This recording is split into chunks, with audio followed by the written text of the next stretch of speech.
Sweet. We're back in action. Let's have a look at our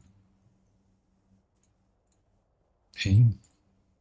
140 ms. It's a thing of beauty.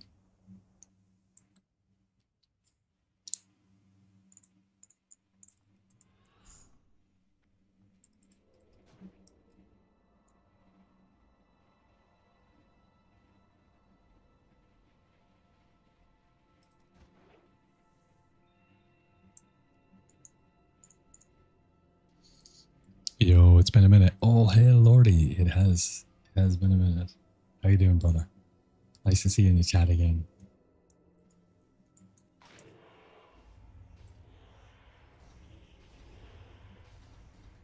We just reconnected. Fixed our paying. How we doing? I'm doing well, brother. I'm doing well. I'm over in China now, living here. Moved out 2 weeks ago. Living at a Kung Fu Academy. Paid for 6 months. So just here to train Kung Fu and stream World of Warcraft. Those are my two goals. And yeah, we're loving it at the minute. It's very hot. But it's pretty cool. There was an awful ball ache to get servers up and running, paying speeds reasonable, and streaming stable. We've gone through a lot of different VPNs and third-party softwares and lots of troubleshooting and lots of money to make it work, but we finally got it to a somewhat stable position. Sounds like good living to me. Yeah, brother. Yeah, it is. It is. In one way, my life is very simple. I get fed 3 times a day, and I have a routine and schedule laid out for me. I just have to turn up and train, and in my free time I can stream. So it's pretty good like that. Just got to iron out a few more creases with this software so that we can get 100% stable all the time, and we'll be flying. Almost finished a Manitoum's farming video. All of the sequencing is done. I just have to record the voiceover. And I did record the whole thing earlier on, but the window was open and the cicadas out here are really loud. So they're like, ring, ring, ring, ring, ring, ring, ring, ring. So we have to delete that, and I'll do that again. Video production happens on my lunch break from 11 to 3 p.m. We have 4 hours off. So that's when I do video production, and then the evening I stream. So we'll get that finished tomorrow. I will be flying. All right, let's go.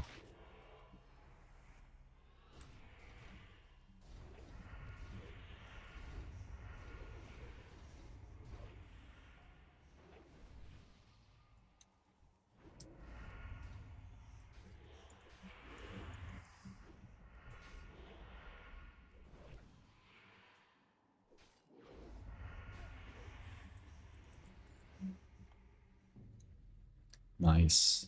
Look at that ping. It's so good. From Bangkok, we were getting between 250 and 300 ms. And with this new routing software, we get 139, which is really good. Still in the green. It's way better than just playable. It's almost optimal. Anything under 100 is good. Anything under 50 is like competitive PvP perfection. So honestly, 139 is decent. Good afternoon. How's your SVMT research going? Those are the averages up there. We just finished the lockout of SV, and this is the first run in MT. So we've updated SV for the last lockout. That's why the number in brackets is 1 integer more. And that's a rich, so we are going to sap the leader here, which isn't him.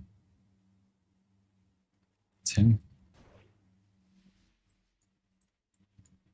We could distract, but it won't last long enough. And then they'll come back around again and pull. Even if we're behind the mine, they'll still pull. So sapping is the way forward.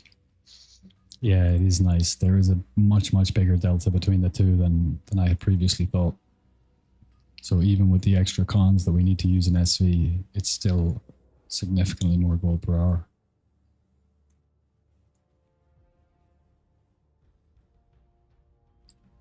Gotta buy all the NG things and the other gear. Try the SV farm for myself. Yes, brother. Yes. It's a little bit more frustrating in some ways because, you know, you'll get lock chests that just won't open for you. I'm gonna pull him there. Maybe I can. Yeah, I'm safe here. It's a little bit more frustrating because if you get a locked chest and you do your NG pull and get to it, sometimes it fails. So that's kind of annoying. And the margin for error in SV is a lot less. So it's more tricksome. But as long as you're getting your 5 runs done in under an hour, which is definitely manageable even with some failures and some deaths, then the gold per hour is just significantly more.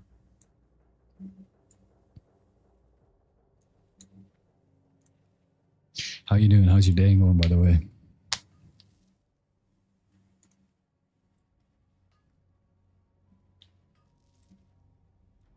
Let me check Discord real quick and see. Ah, nice one. Sweet. Oh, yes. All right, boys. We're raiding on Wednesday, which is tomorrow. So I'm just going to confirm. And I'm in the BIS group. I'm in with a Feral Druid.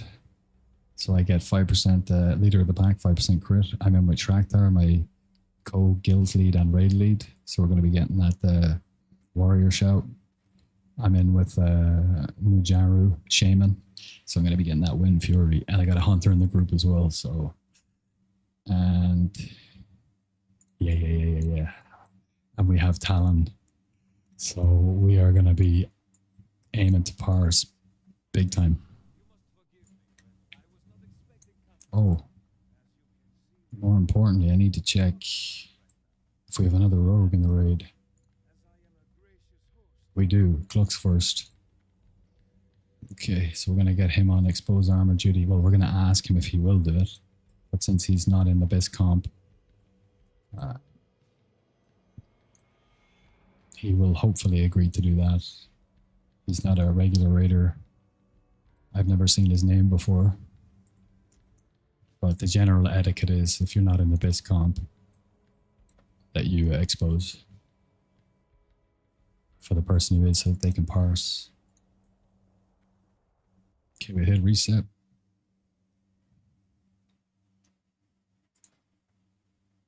I don't even have my poisons on. Look at this madness.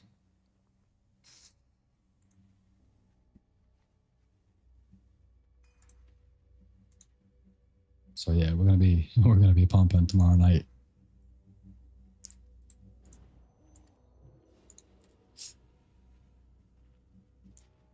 I'm good. I'm farming an MT and I'm currently sitting at 7k gold. And I'm holding tons of greens and blues in my bank. I'll wait for my friend to enchanting to come online.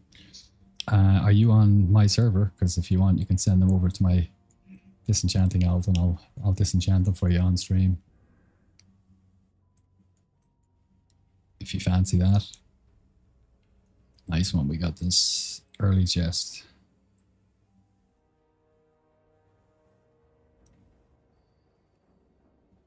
I am raiding SSC and TK tomorrow as well, and hopefully I'll finally finish the tier 5 set. Let's hope so, brother. Let's hope so.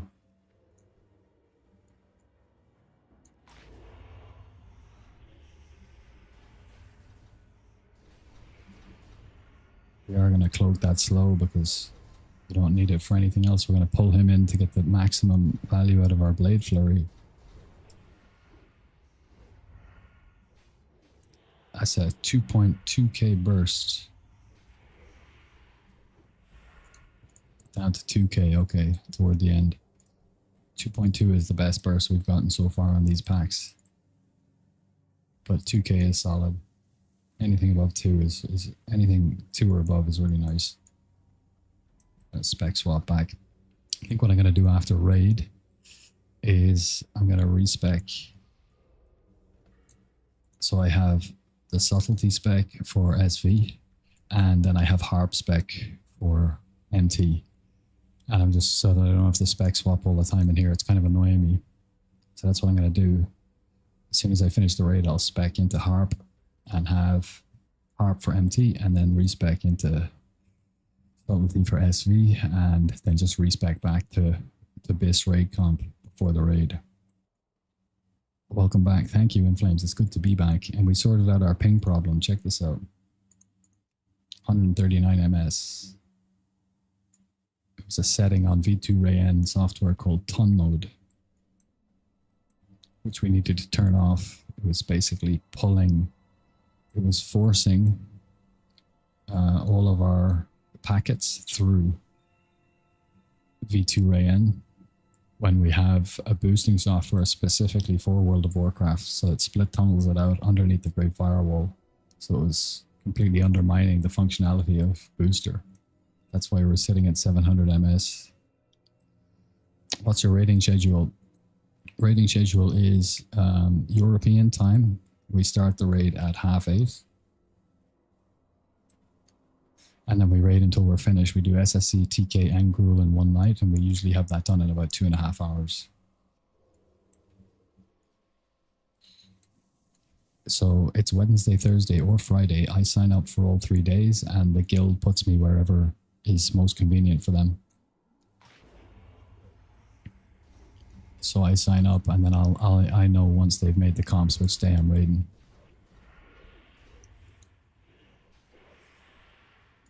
Oh, I got gouged. We can cloak the poison, which is nice.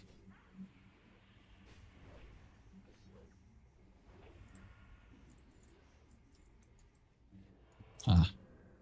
I was wondering if they would pull from the chest. It was the click of the chest that pulled them.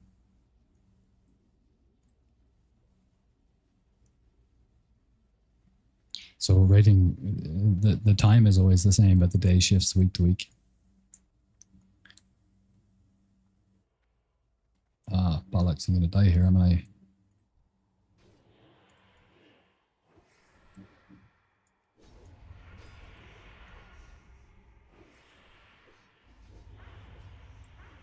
This is the thing about spec swapping that I don't like. Yeah. Whatever, it's MT, we've got more than enough time. Just don't like dying on stream, that's all. Do you think it's better to sell the ore raw, smelted, or prospected? Thanks. Okay, it's a good question. So if I mouse over here, we can see I have an add-on that tells me the value of prospecting and auction house. So currently it's sitting at, it's more valuable to prospect Addy. Now, I haven't scanned the auction house today. This is from yesterday. So if I do a rescan today, maybe it will be less. Depends on the day. The add-on for that, I believe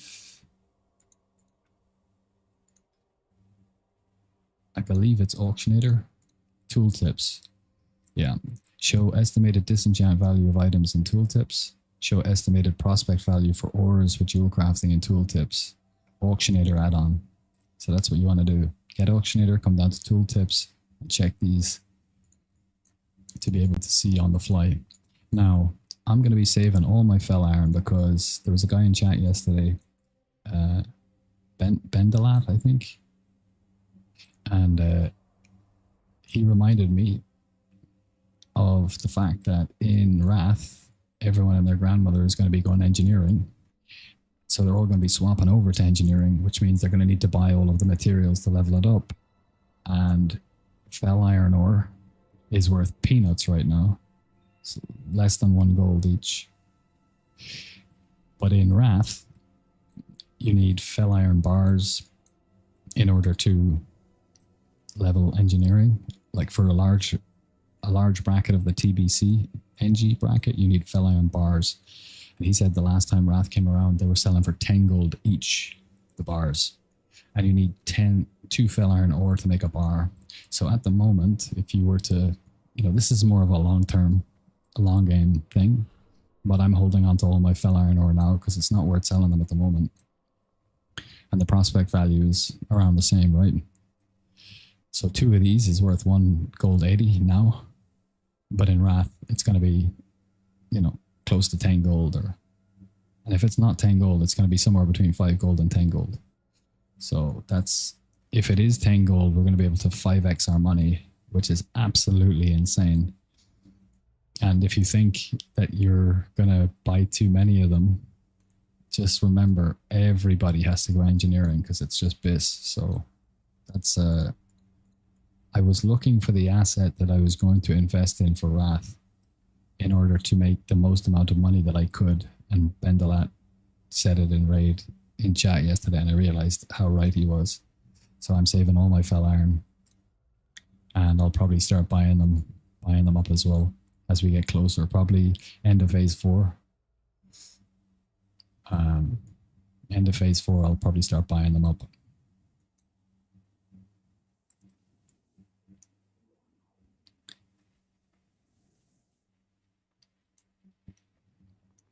For smelting, we can have a quick look here. Like, if you want to make your money right now,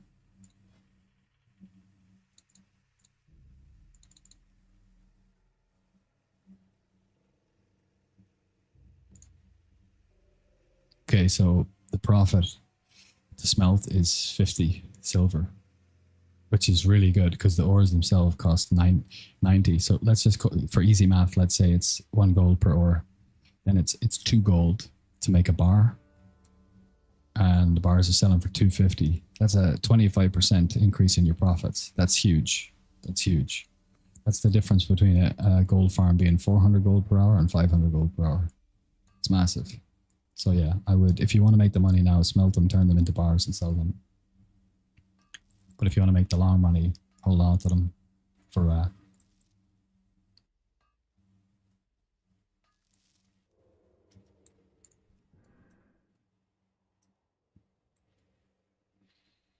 sounds good. Sweet TY, you're very welcome, Glock.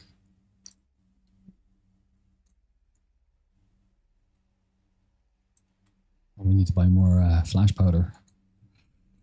I love the fact that there's an NPC outside both of these instances that you can buy your poisons and your flash powder stuff from. It's so nice. All right, so we're going to swap over to combat.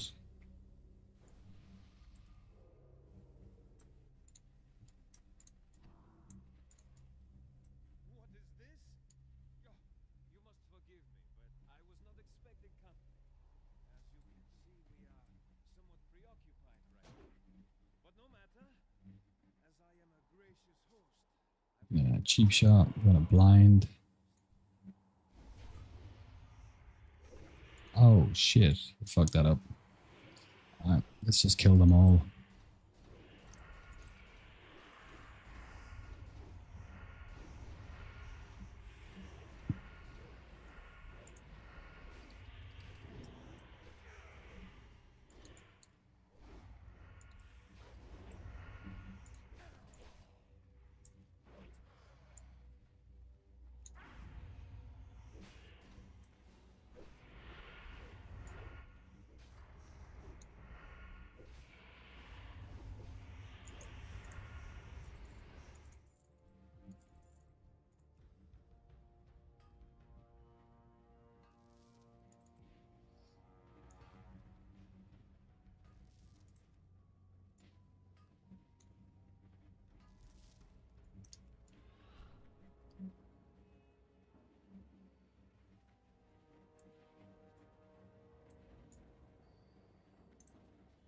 Yeah, 17 minutes for one SV. Sorry, for one mana teams. Brutal.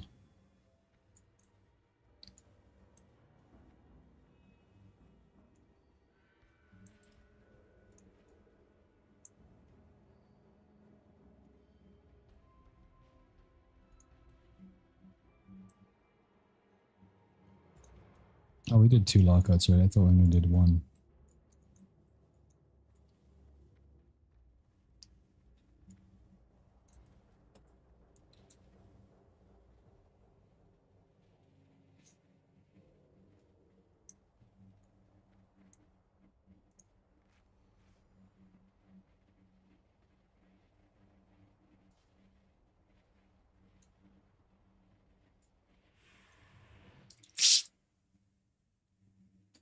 Forgot to reset, of course.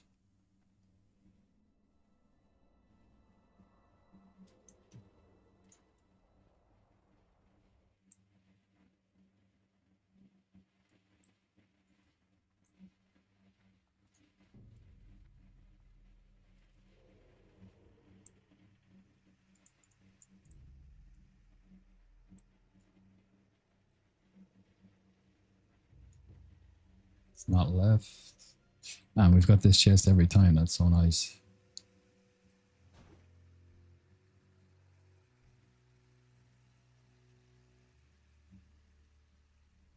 The only issue... Let's get him.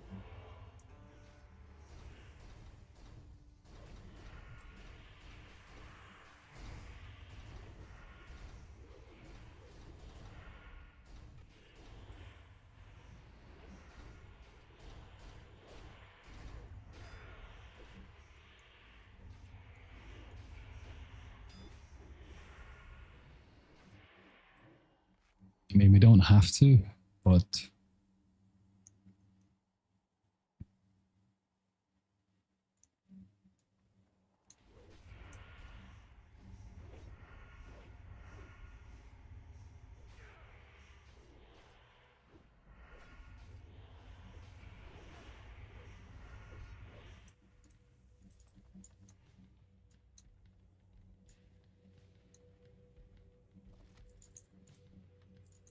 So any pack, any DPS burst over 2k or above is really good. Any DPS burst 1k or below is really bad. And, you know, if it's above 1.5k, it's okay. If it's above 1.5k, it's good. And if it's between 1 and 1.5k, it's okay. It's kind of where my meters are at the moment.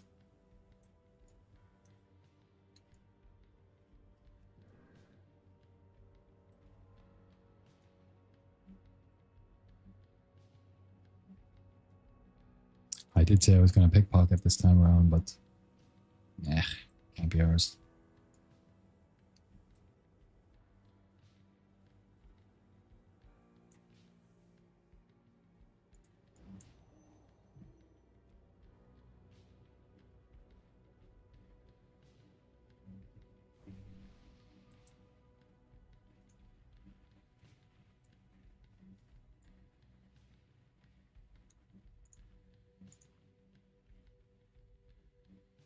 Yeah, it's nice.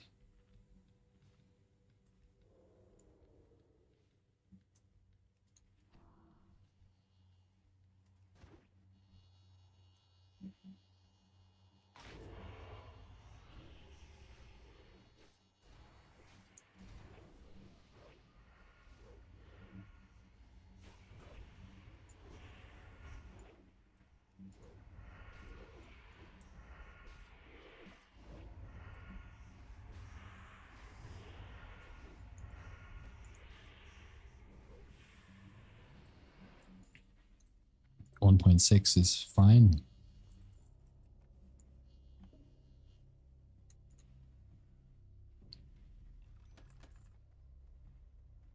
Once you do get into a position where your gear is like close to BIS and your guild has decent kill times for bosses, like 90th or 95th percentile kill times for bosses, and you have, you know, 95th percentile gear, and you know your rotation for the boss, and you have your rotation down, you realize how much parsing is down to RNG then. Because if you get the hits and the crits and the procs when all of those other things are set up, you get your 99 parses, you know. And if you don't, you're, you know, down in your early 90s. And you just realize how much RNG it is at the top end. And that's reflected pretty truthfully in these bursts here. You can see it in real time. So we can actually distract here.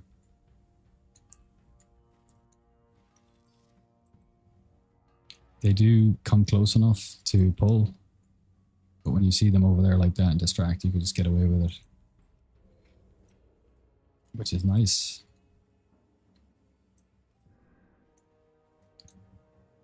And that MS is good now. 138. Love it.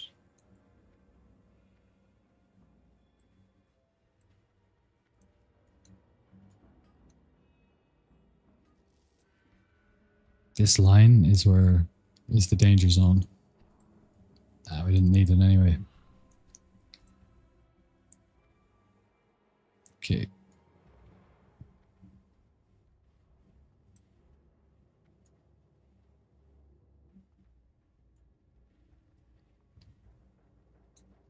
Surely not. Surely we haven't done 4 runs, have we?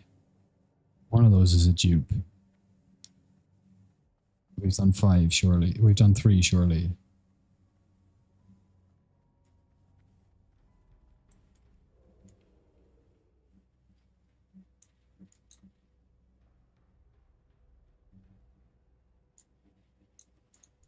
Because we're sitting at 164 goals. That's really low. That feels like it can't be.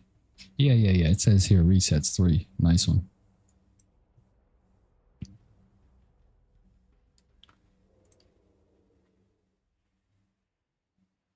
One of those is a dupe, so we should be able to go back in now. But I'm just gonna go to the vendor to sell off the greys.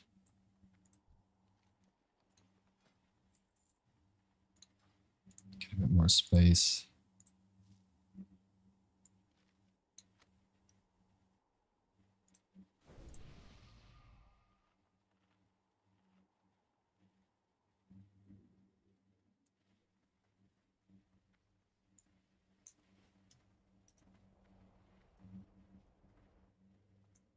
Yeah, nice one.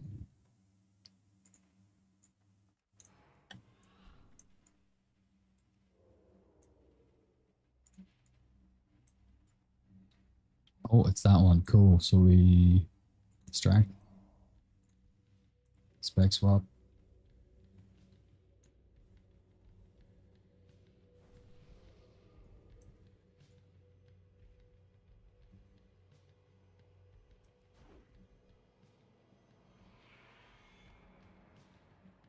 It's the only annoying thing with Harp, we'd never have to wait.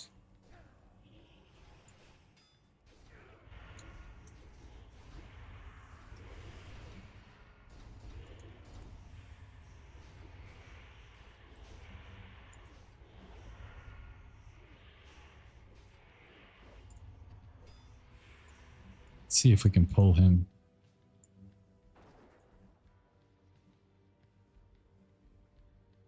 Nice one.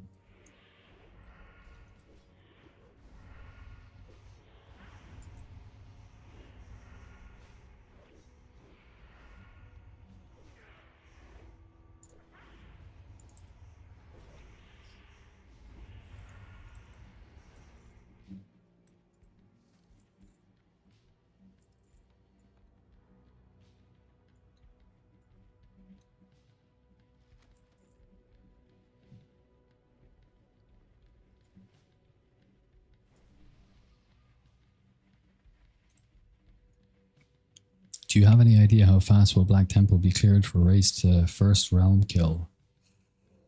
I don't, because I don't follow speedrunning guilds, but I mean, we could do a quick Google and we could find out. You know, TBC Phase 3 first Illidan kill. I mean, if you Google that, you'll get the last time round. You know, you'll get some speedrunning guilds fastest clear. But I'd imagine it'll be nuts, like 45 minutes or half an hour or something crazy like that.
Yo, bro, I was trying that UBRS first room skip with Giants Growth and only successfully managed to get through the wall once out of about 30 attempts. But you did get through.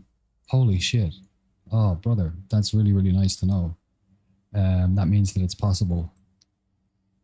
But in order for it to be kind of viable,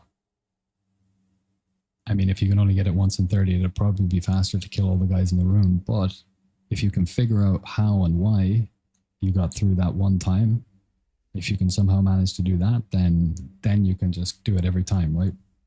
Was there anything specifically about that last? I mean, it's a lot of wiggling and you know, wiggling and guesswork, right? As it usually is with these kinds of things.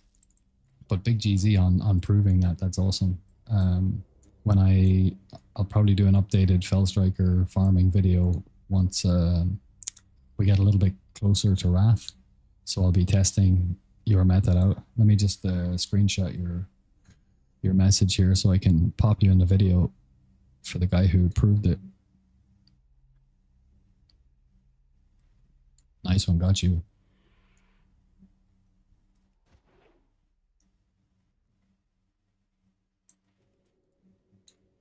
"52 minutes is the world record for the whole raid." Okay, 52 minutes. Okay, that's nuts.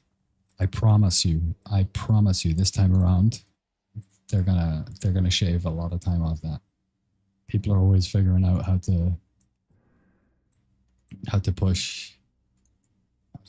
Push. Stronger, harder, better, faster, all that kind of jazz.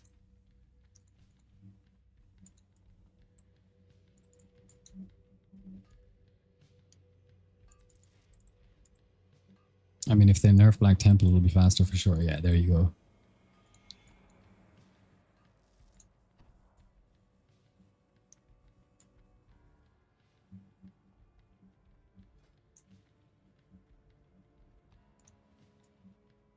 I mean, we've got the boots. We might as well be using them, right?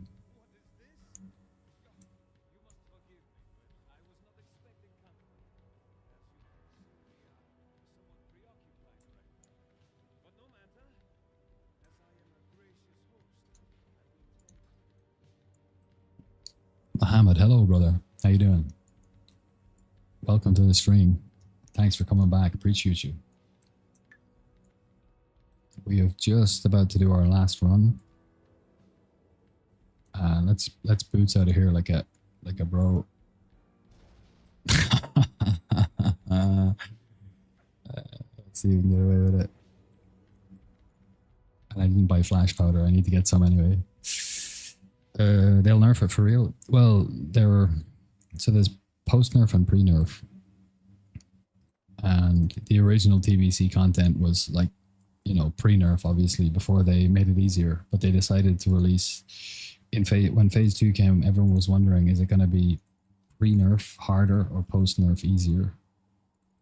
And Blizzard made the decision to launch it in post nerf easier, which I think was a good idea, because pre-nerf making it harder means a lot of guilds will disband and more people will quit playing the game. And to be honest, I would rather have an active, vibrant, lively world with raids that are a little bit easier than to have a dying, smaller world where, you know, the economy suffers as a result and so on and so forth. So I'm a big fan, because at the end of the day, like when I raid, I'm not doing it for the challenge of raiding for me is trying to get a good parse. That's why I love parsing culture. You know, I really, really enjoy it. It's a way to consistently keep raids engaging and fun for me. Let's hit a reset.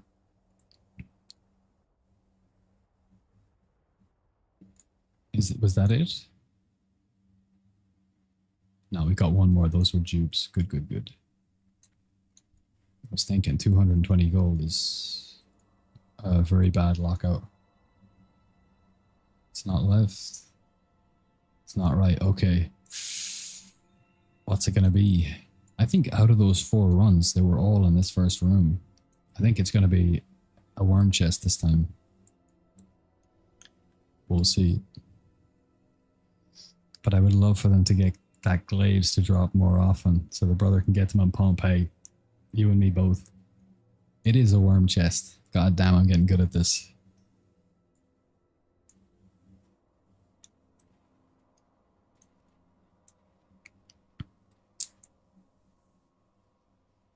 I'm good, man. What about you? Yeah. Flying, dude, flying. I'm in great form today.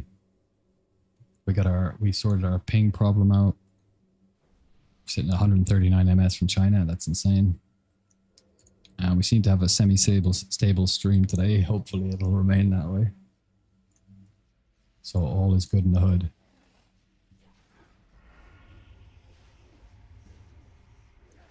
Again, we're tab targeting these guys, trying not to kill them, getting them as low as we can.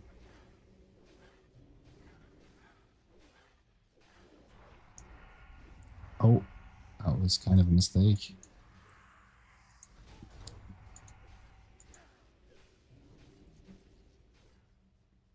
So we can actually, like if you're, I'm just showing this for showing it. If you get them low and you're low on health, you can just run away and then dodge the arcane explosion. If you're low geared, that's very handy to be able to do. And with the tab targeting method, it's really useful, but as a secondary effect, it's very useful because if you do get in a position where you're low on health and you're going to die if they explode. Oh, the gunblade, I think that's an LPS. Yes, 20 gold. Because you tab target and get them low, and you usually get them somewhere between like 5 to 20% health. The lower their health is, the slower they move. So you will usually be able to create distance anyway if you do go low on health, which is nice.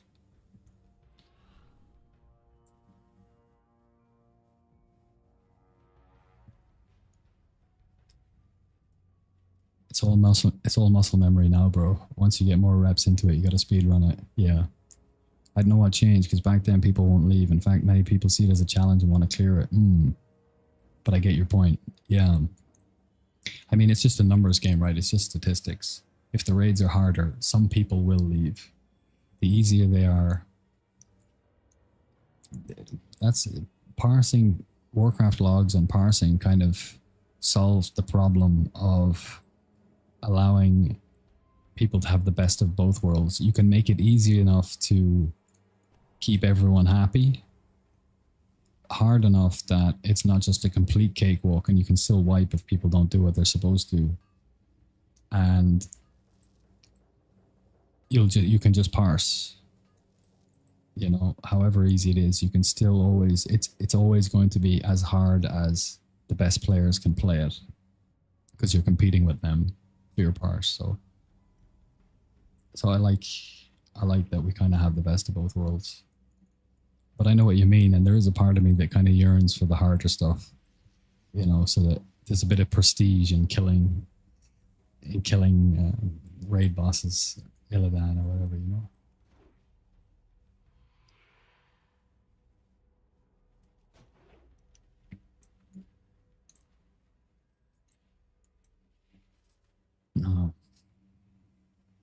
All right, we're done in Manitums.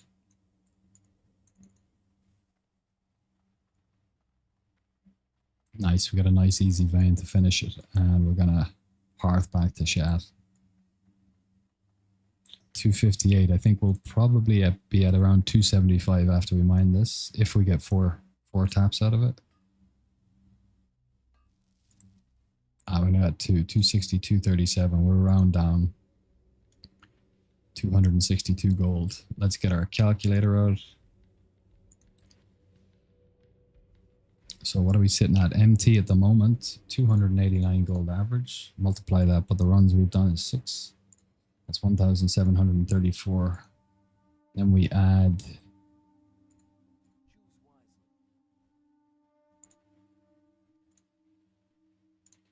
And we add 262.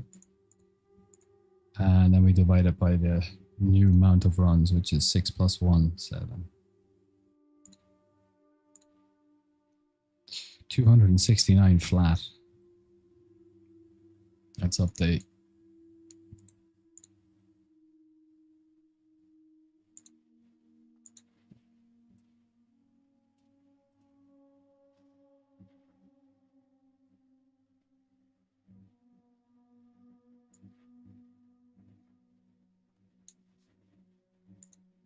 Ah, I forgot to update the number of SV last time. That's 7.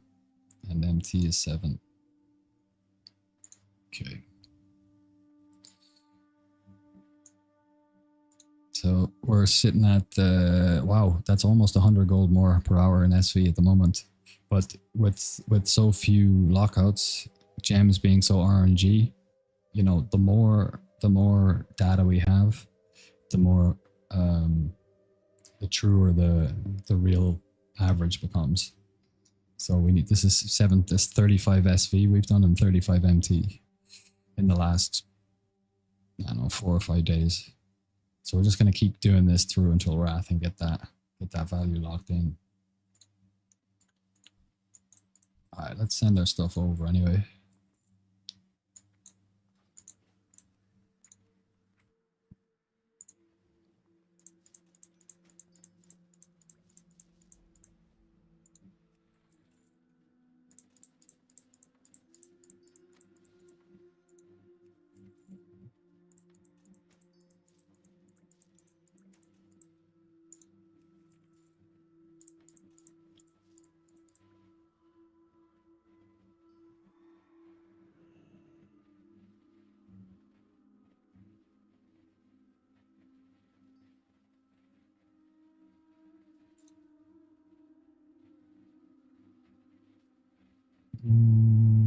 Let's send over 850, I suppose.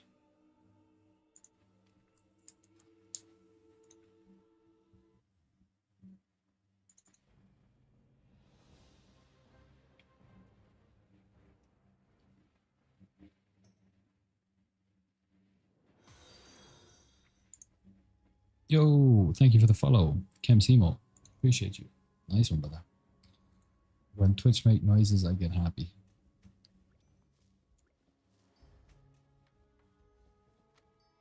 Now we're gonna do the disenchant shuffle. We're gonna see how lucky we get. I'm gonna see how lucky we get. Let's hold on to our ores.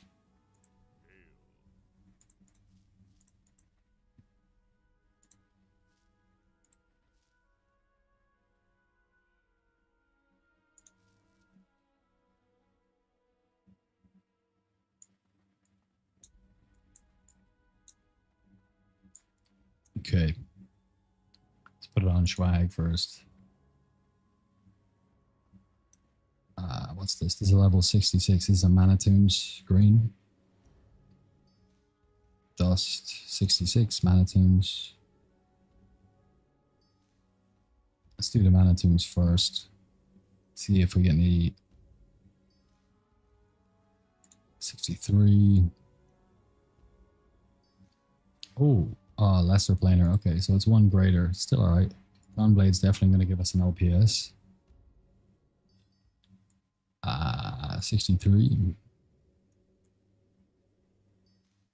If we do get lucky and we get a shard, a blue shard from the Manatoon stuff, it's generally a small.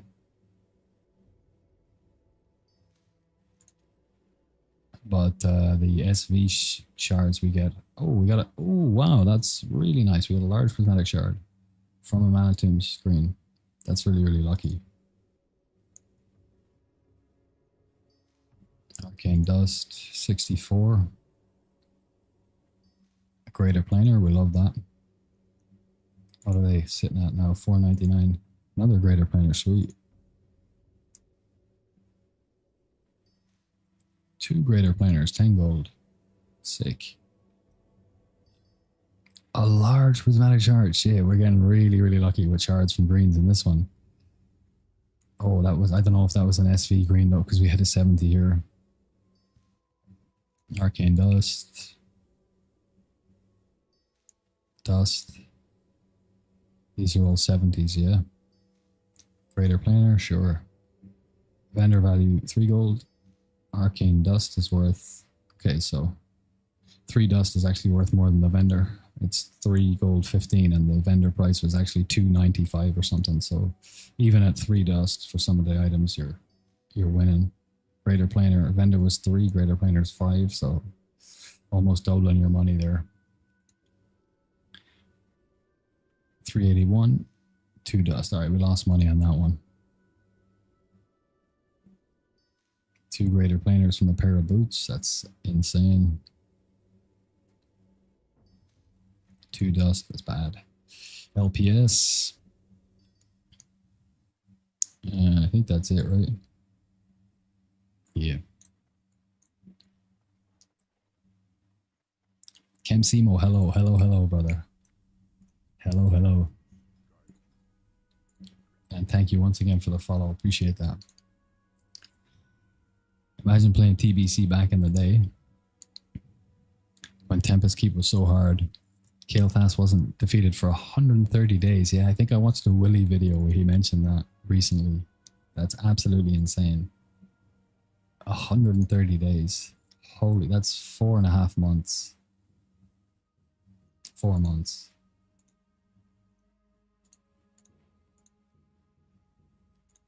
Which is absolutely bonkers when you think about it. What are we now? Week 13, 14? Something like that.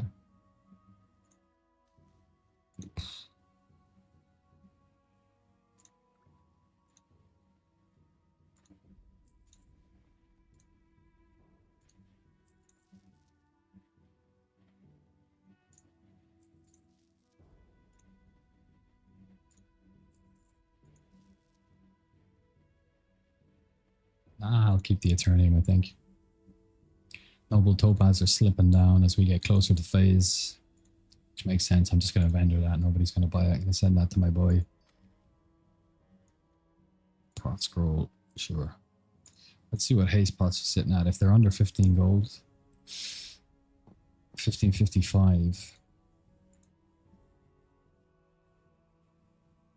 I mean, it's reasonable. Alright, let's just buy a load of them.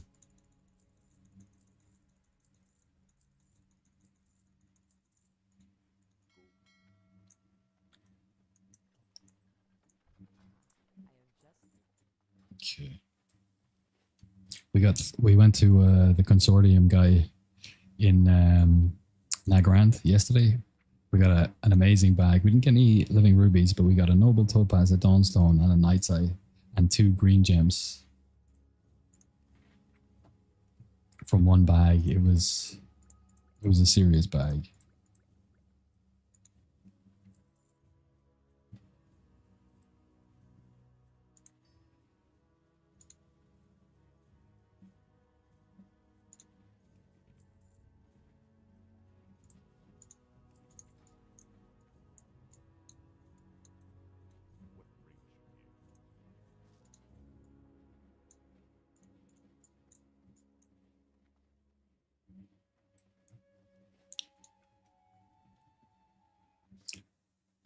I switched to leatherworking. Is it a good idea?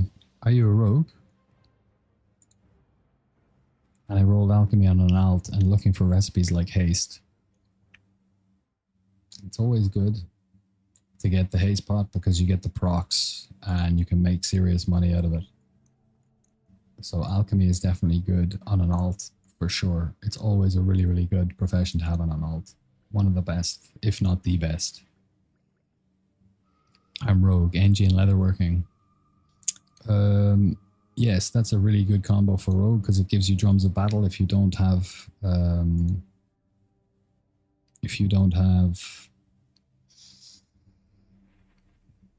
good bloodlust rotation in your guild and they need people with drums, then you made a really good choice. For farming, it's so you have really good PvE, DPS rating professions. For farming though, you can do chests, you can do these runs that I'm doing now and you can get the chest, but you won't be able to get the mines. And the mines are about half the value of the farm, give or take. So you'll lose a lot of money like that. Did you get your own guild? Did you get your own guild would help storing stuff? No, I'm not I don't have my own guild. I just don't have time to organize all that kind of stuff. And I'm super, super grateful. There's an awful lot of entitlement in the player base. Like, my guild leads were telling me, like, I've donated about somewhere in the region of It's over about 2,000, well over 2,000 actually. I donated 50, I think, repair bots, and they cost me 170 gold to craft 5 at the start of the expansion. So times that by 10, that's 1.7k. I donated 6 or 7k, 6 or 700 gold, just raw gold, to kind of help out to buy stuff that tanks needed. I spent about 600 gold on scrolls and nightmare vines and pots for tanks specifically to help out for our progression. So like I put a fair bit of gold into the guild bank because I can, because I'm a gold farmer, because it's what's like 3k gold to me. I've farmed over 100,000 gold. It's not a big deal. But and I sign up Wednesday, Thursday, Friday, even though Friday is the best raid for me because 8:30 p.m. server time is 2:30 a.m. in China, and on a Friday that's actually 2:30 a.m. Saturday morning, which is perfect for me because I don't have to train on a Saturday. But because they have 3 comps, Wednesday, Thursday, and Friday, I can't expect them to always put me on a Friday. So I just sign for the 3 and they put me where they want. But one of my guild leads was telling me, like, you'd be surprised how many players will whisper bitching and complaining about the requirements for the amount of raid consumables that they have to use. Because they say, oh well, we're not a parsing guild and yada yada yada. I mean, you have guaranteed clears for SSC and TK in under an hour each, and you can roll on all the best loot in the game. And the requirement is that you have whatever gear you have is enchanted with the best enchants, and you have the best gems in it, and you're expected to use a minimum of 10 of the best pots, like destruction pots or haze pots. And that's it in 1 week. You just have to go out and farm like a few hundred gold. It's not a big deal. And people are complaining about those requirements. So it's kind of crazy. So I don't want to deal with that drama. I don't want to have to deal with people like that. I would lose my shit and kick them out of the guild. That's not, if you want to whinge about the fact that you have to use raid cons in a guild that isn't doing parsing strategies for certain bosses, go and find a parsing guild. But they won't, because they're probably not good enough to get into those parsing guilds. If they could, they would. So it's like, why are you whinging, bro? Just buy the mats, buy the cons, and be happy that you can raid with such a consistently good guild that clears every week all the bosses. Like, what more do you want? I got like 20k, then stopped until next phase. Maybe I'll go for JC and something. I'll see how things go. So I don't care about money right now. I mean, in phase 3, I'll get a lot from leatherworking and alchemy if I get the recipes. Yeah. I can't wait to get the bracers. I can buy those off the rip, which is going to be nice. And I think, is it in phase 3 that we get the upgraded NG goggles, the X Deathblow goggles, X44? I think so. I think it might be.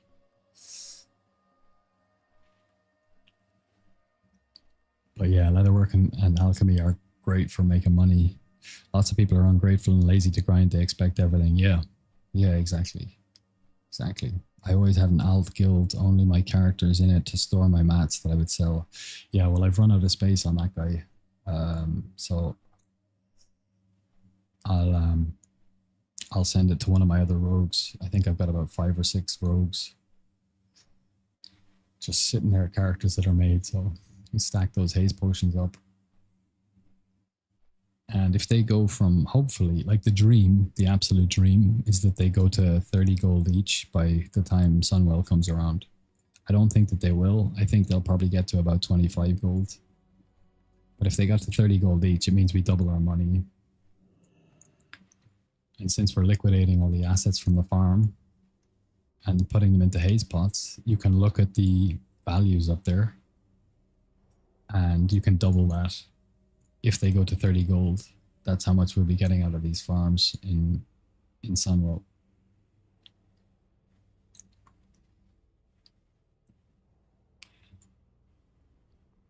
All right, let's go. 5 fresh ones. Oh, we got 11 minutes. Okay. Got 11 minutes.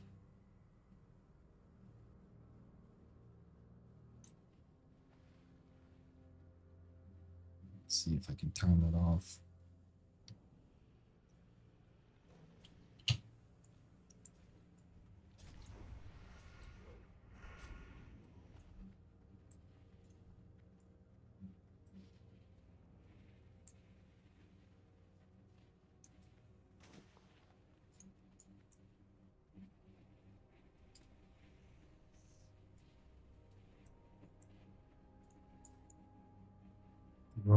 Rogue. All the rogues. Let's see.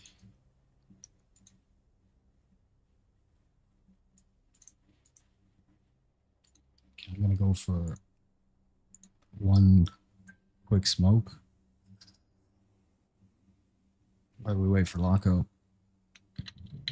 I never enjoyed for people to give me stuff. I'd rather grind and get everything myself. It just feels so much better and wholesome. Exactly.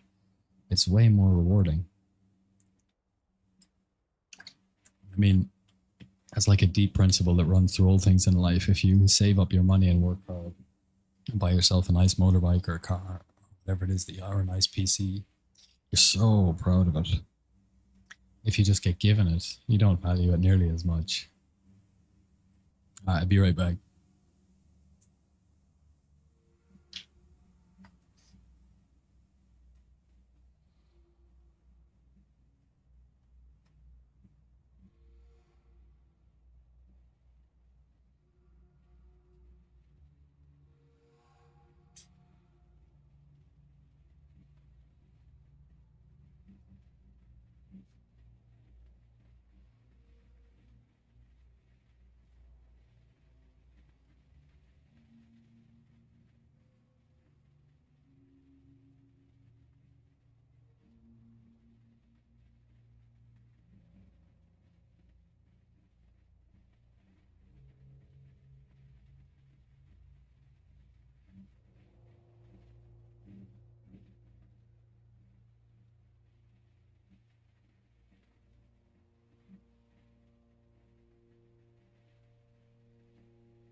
Out of the shadowy mist. Hey, Shino.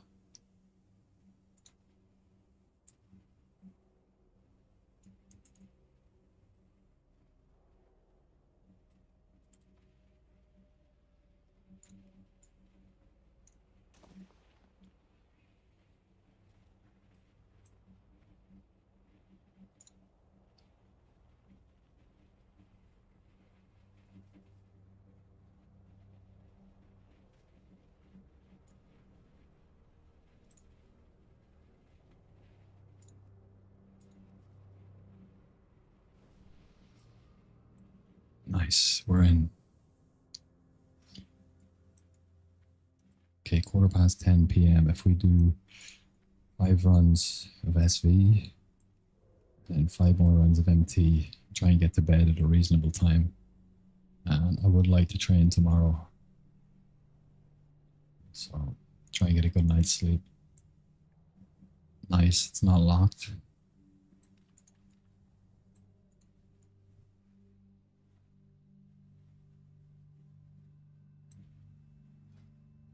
Everything's up. We're in the right spec. Nice. That's not a Boglord vein, so we'll get that.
Yo, thank you for the follow.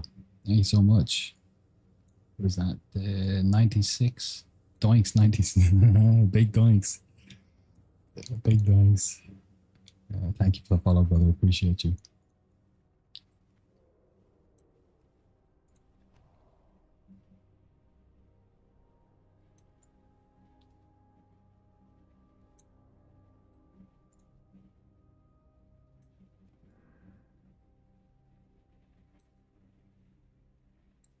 Have you reached your verdict on SV or MT? Check it out.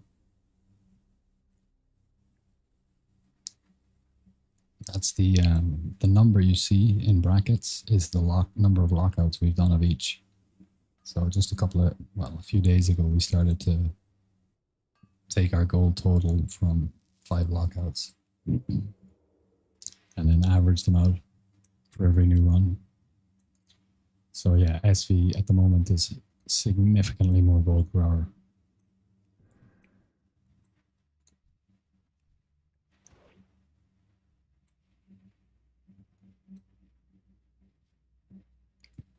You're all good. It's not very big. So I might make it a little bit bigger. I've got a locked chest and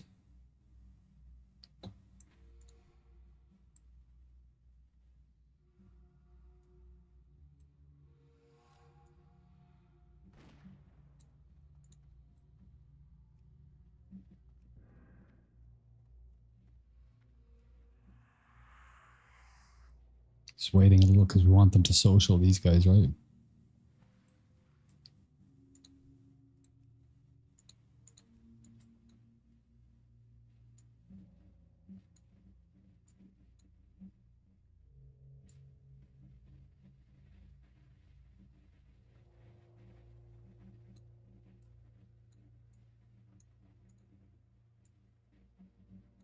I think that's enough. We'll hit a swim speed pot.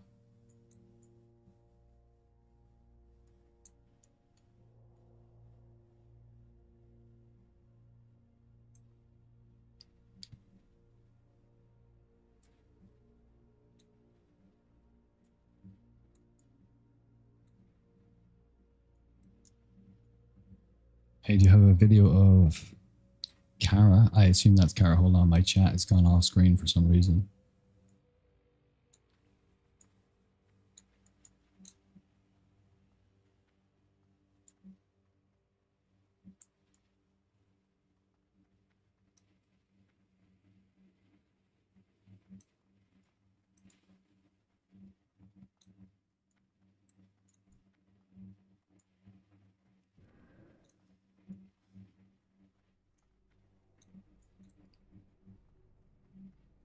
Hey, do you have a video of Karazhan? I want to be better, or a tutorial. I don't have a video or tutorial.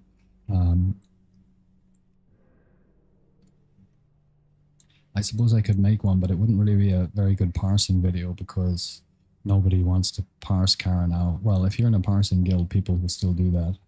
But my guild doesn't even do Kara anymore. Nobody needs anything from it. But they do usually run a Kara on a Sunday. Well, not usually, but sometimes. So I suppose I could put a video like that together. It's just it's kind of old content, so. But I suppose that I could. But I prefer, like I'll start streaming all the raids now every week. Tomorrow night I'm raiding SSC, TK, and then Gruul. We'll do that in about 2.5 hours. So I'll be streaming that tomorrow at 8:30, from 8 p.m. server time onwards. I do have a couple of Gruul. I have a 99 parsing Gruul video up. I think I have 2 of them. But not Kara.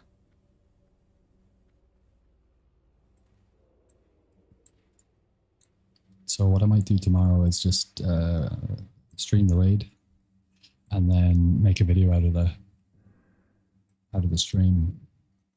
Maybe chop it up and make a tutorial video out of it. See if we can get a decent parse. We are in the BIS comp tomorrow. We've got everything we need to parse.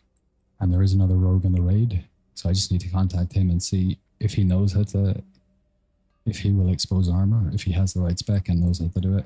So we'll see. Looks like you have my sword. Do you also have a warp spring coil? I do. I'll show you this is my raiding setup. We got a full death mantle. Full death mantle. We got the BIS upgraded neck that was upgraded in the just for this TVC. You got it from the Midsummer event. We got the Thalassian Wilder Cloak. It's about the same DPS as the Drape of Dark Reavers from Karazhan, but it looks a lot cooler, so I wear that one. Fan braces of ending or BIS. We got Talon. We just got it last week rather, so we're super pumped about that. Latros in the offhand. It's not as good as the Season 2 PvP weapon, but I don't PvP. So, or I haven't PvP because my ping has been so bad, but we might do a little bit of that in the next phase. BIS, Steam Pistol. We're still running Brooch, but we do have Coil, 2 BIS rings. Edgewalkers are still BIS from Kara. Belt of Deep Shadow is about 20 DPS less than Belt of 100 deaths. So we're doing pretty good. We need DST really. We're missing 20 DPS here. We're missing 10 DPS here. And we're missing about 50 DPS from DST. So about 80 DPS less than BIS. That's all right. Week 12 of my raid has seen 0 talons and 0 warp springs. Wow, bro. That's brutal. I thought I was unlucky. Man, feel bad for you. That sucks. Sucks. Yeah, it's actually my second Talon because I did the midnight raid release. Talon dropped first night. Me and Frekaton, two rogues in our guild. He won it. Deserved. He's a very good rogue. Didn't see another one for 8 weeks. It dropped. I won the roll. I traded all the enchanting mats for Mongoose over to the enchanter on the spot to enchant the sword. But when I was clicking, I traded him the sword by mistake. No big deal. You can trade it back, right? He enchanted it before he traded it back. And when you enchant something, it can't be traded. So it got bricked. I was so pissed. That was like 3-4 weeks ago. Yeah. So the guild was like, okay, this is bad. This is what we're gonna do, McBacon. We're gonna hard res the sword for you. So it's yours. Any raid, every week. If it drops, it's yours. And it took about 3 or 4 weeks. Oh shit, we got 7 minutes to wait. Damn.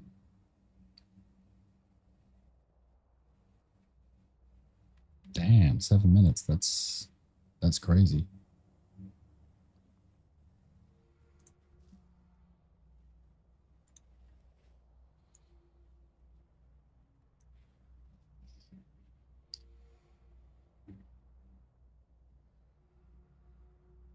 Tell you what we'll do in these 7 minutes.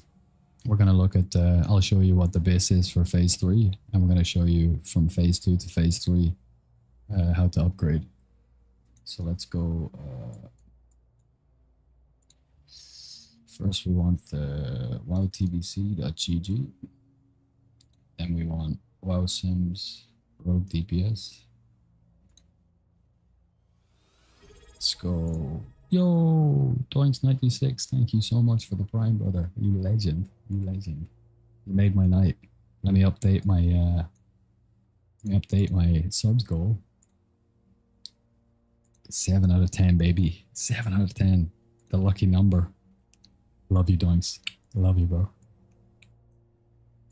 Alright, let's get to base lists. Tier 4, Tier 5, Tier 6. Rogue. I know you can still see my thingy, but bear with me.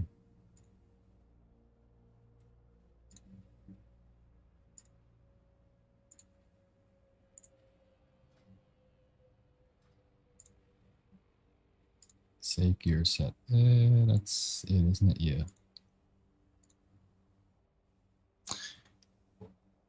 Okay. Let me put my screen on.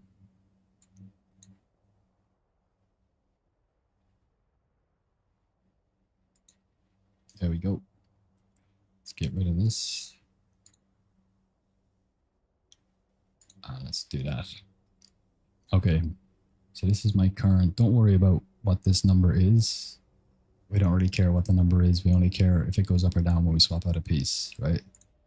We'll just have it on, 3 minutes, custom boss, undead, engineering, mining, like, all the NG, the 2 scrolls, your offhand, flask, right? And just all of the buffs that you can have. I just have them maxed out. Okay, so this is what we're seeing at the minute. 2208. When we put in the let's get the phase 2 bis right now, which is a Merciless Gladiator's Quick Blade. So we're gonna go up, probably gonna go up to about 2230 here, I think. Okay. 20, okay, it's not that big a jump. Thought it was gonna be more. 2220 2223.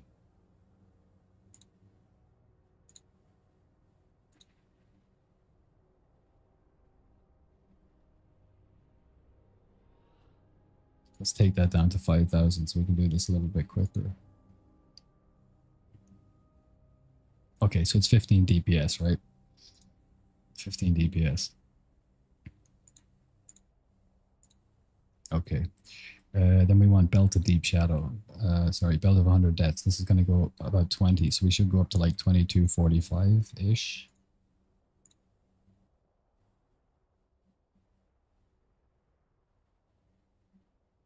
Now, what's our melee hit? 275. We've got to be careful here that we don't overstack hit.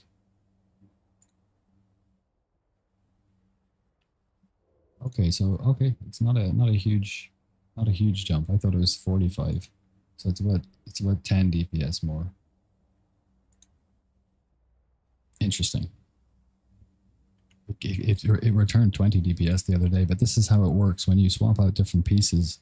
The ways that stats balance and weight within your gear set changes as your gear set changes. So the DPS can fluctuate like plus or minus 5 or sometimes even more.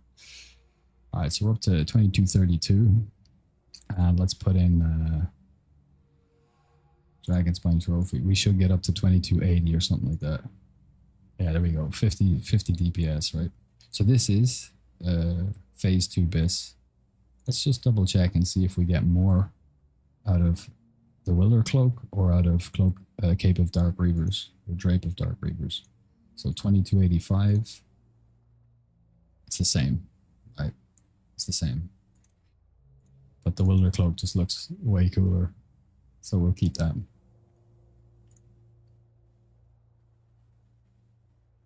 All right, this is phase 2 BIS. So let's save that.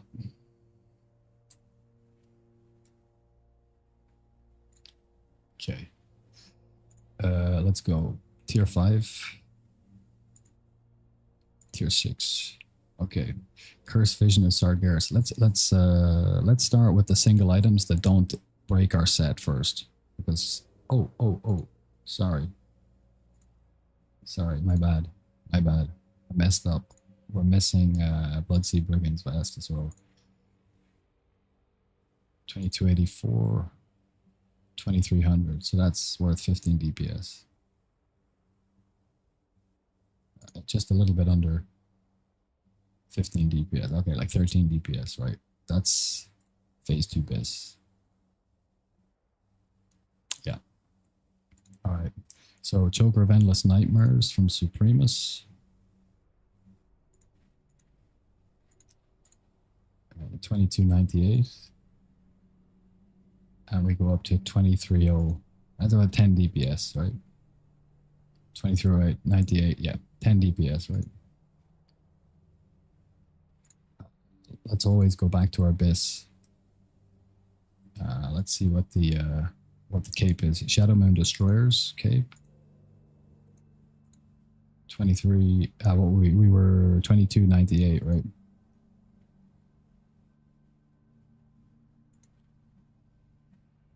Okay, so like 8 or 9 DPS. 8 or 9 DPS from the drape. Not quite as good as the neck. Ah.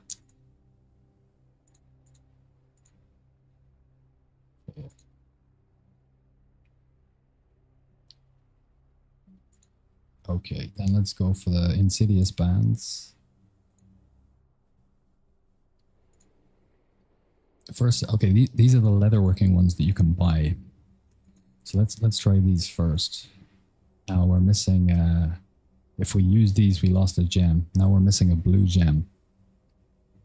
Because we need 2 blues to activate our Relentless. So we're going to put them into Death Mantle.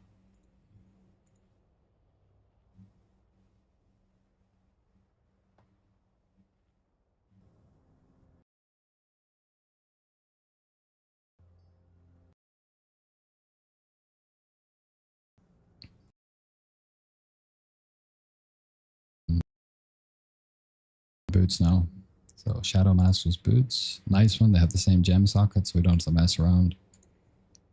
And again, the boots are worth about 10 DPS. So the neck, the bracers, and the boots are all worth about 10 DPS to us. Alright, so let's go back to BIS. Storm Rage Signet and Band of the Eternal Champion. Right.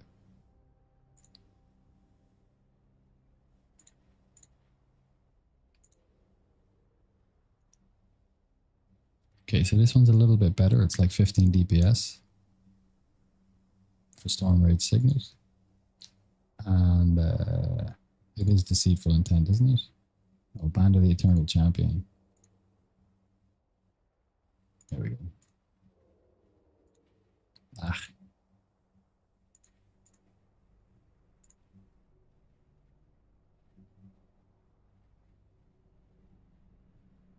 Oh, am I missing something?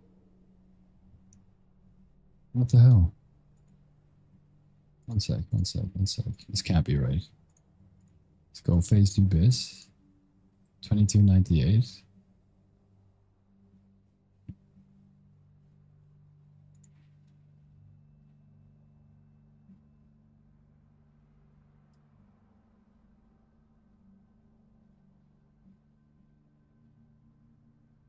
$60, 29 agility, 43 stamina. Is that the same ring?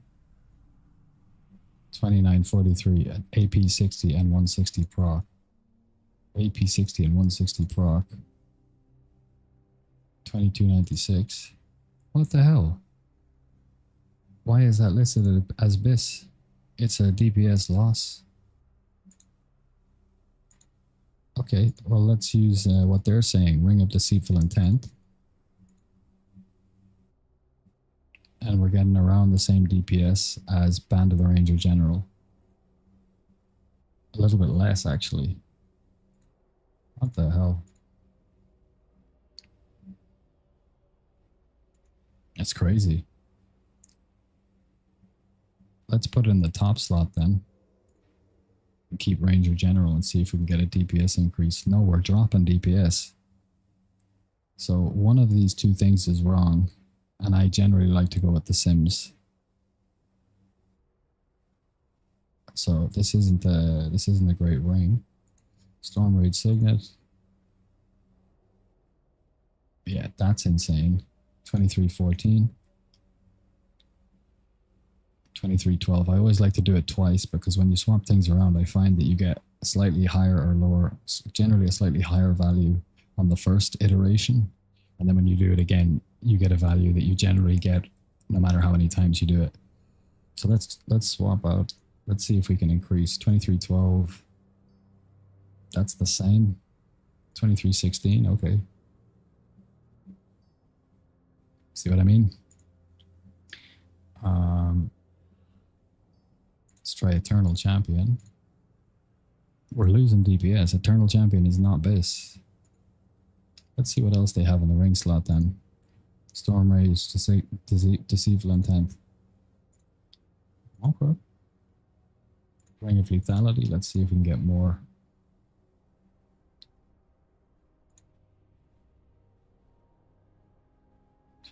No, so it looks like our BIS rings are actually going to be Storm Rage and Ranger General.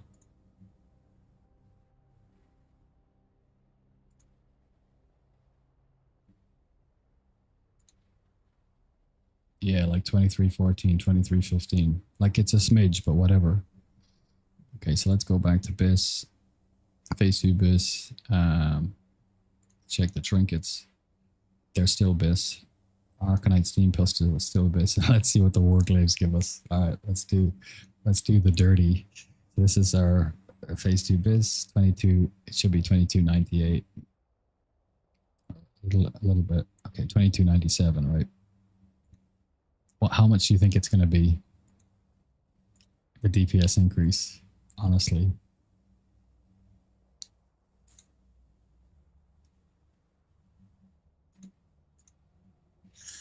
I think it's going to be like 120. I think this is going to go up to 2420-ish. Oh my god. It's 220 DPS. Oh my god. DST is 50 to 60 DPS. Talon of Ashara up from Blink Strike is 50 DPS.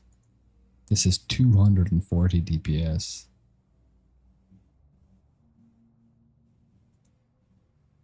Sorry, 220.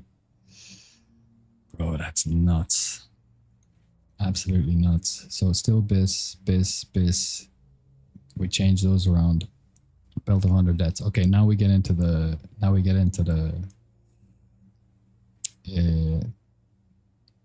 sets. But I'm not going to do that now. We're going to get back to the grind. Because that's complicated. You've got to check out what the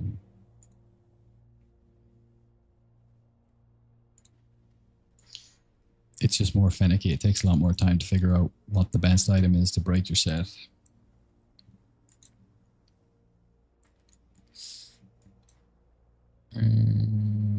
we're good to go.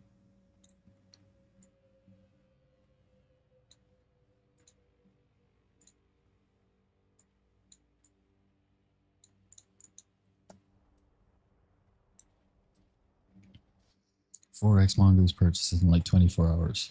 200 plus. Yeah, you were right, Inflames. Check how much 100 deaths gives you with all the H gear compared to Deep Shadow. It was, what was it? 10 or 15, I think.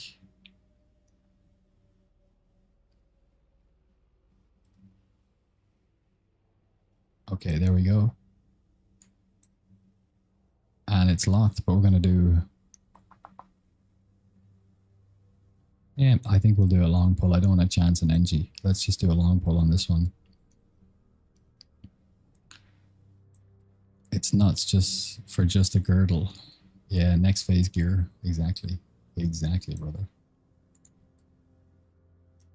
220 DPS. I mean, okay, it's 2 items. So it's really 110 each, but still. Insane.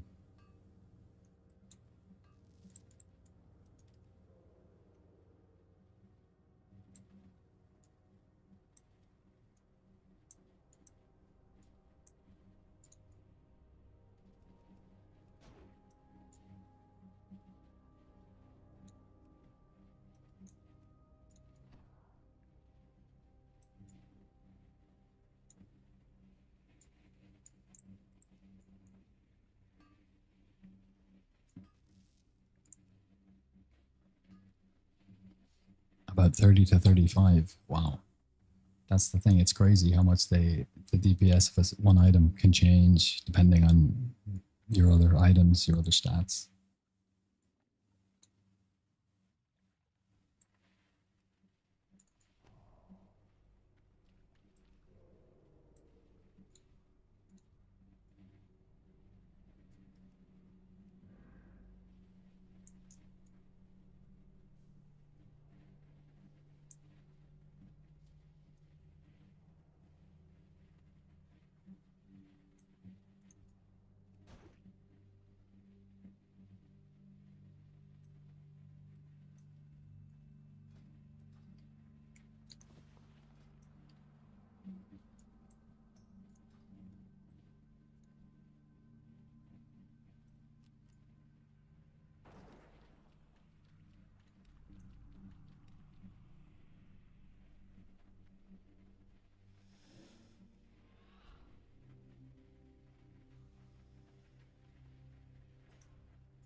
Oh shit.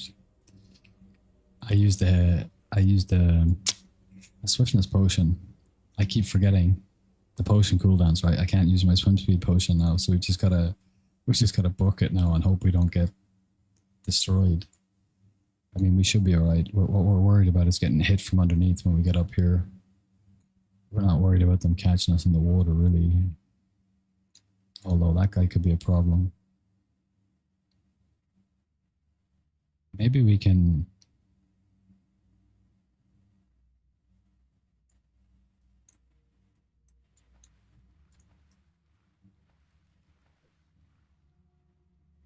We're going to use our boots straight away here.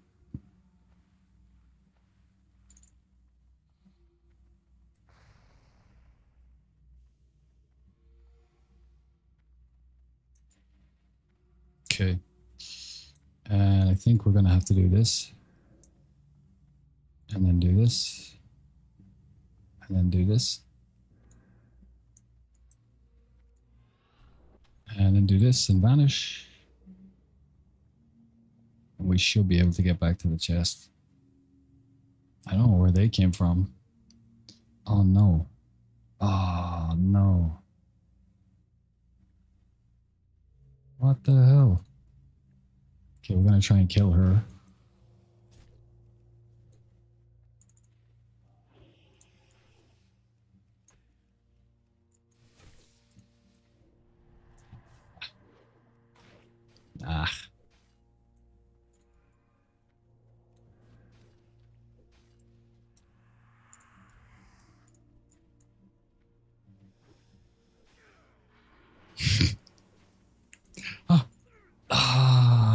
just forgot about my vanished trinket. Ah, that's so annoying.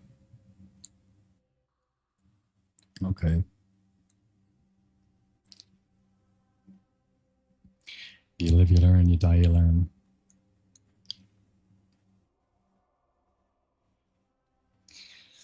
Yeah, getting glaives, especially as the second guy, you have to be super lucky. I have my fingers crossed for your raid to get lots of glaives. Hey, brother, me too. Me too. That would be awesome. You know, I'd love to get them, but if I don't get them, it's not the end of the world. Like, but mate, I would love them. Love them.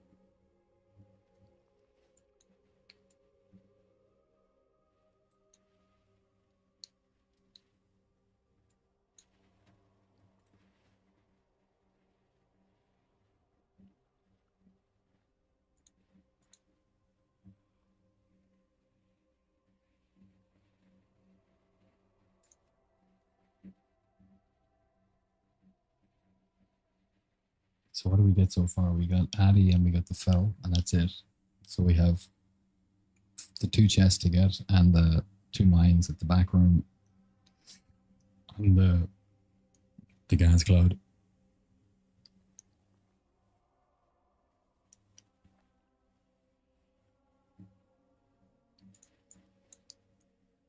I'm not sure if our gear is good enough to kill the big water elemental, but we can definitely kill the smaller ones.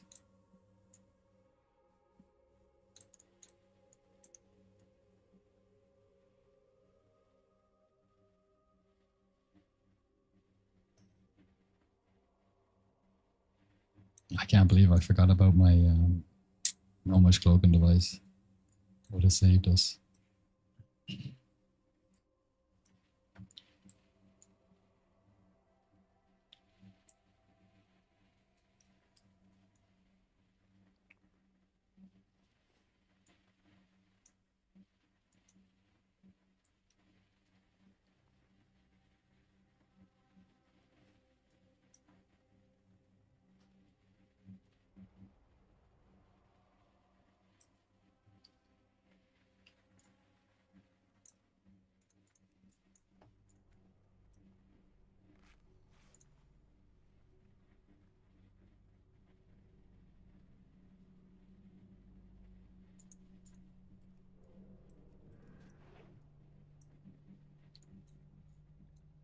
Alright, we're gonna get that one on the way out.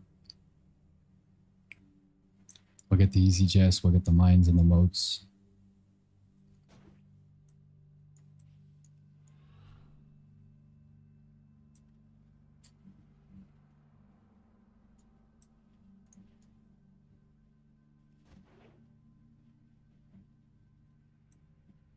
And I did spy the chest actually over here.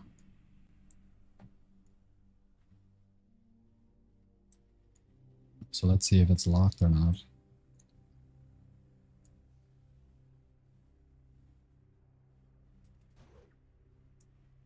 It is locked, okay. So in that case, we're going to take him around the corner.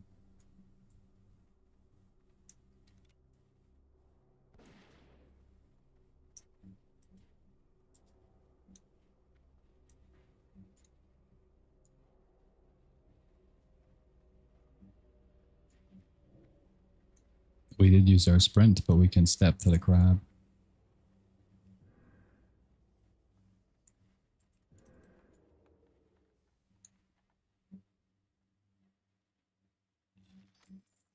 Okay, we got a gem, but it was a tally.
right. Do we have overlapping sessions?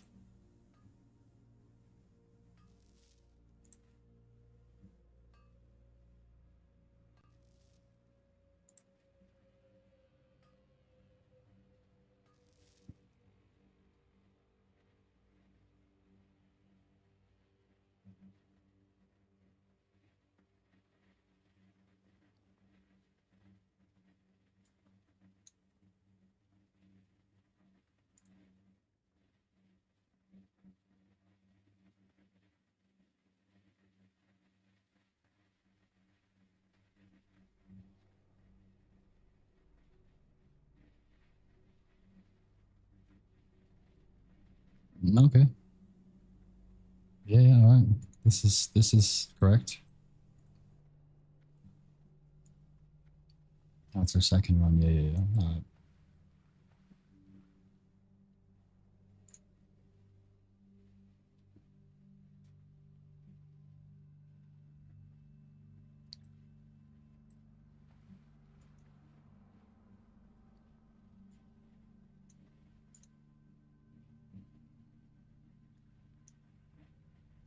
Stacks for our raid. We don't need. We've got everything we need to parse.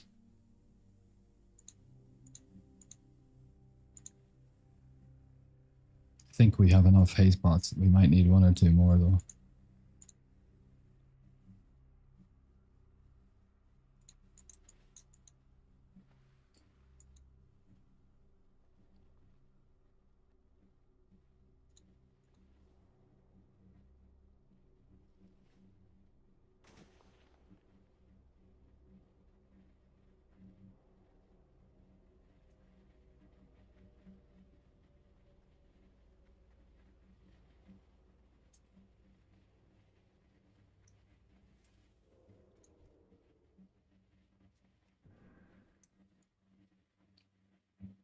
Or we're going to try and NG pull this one.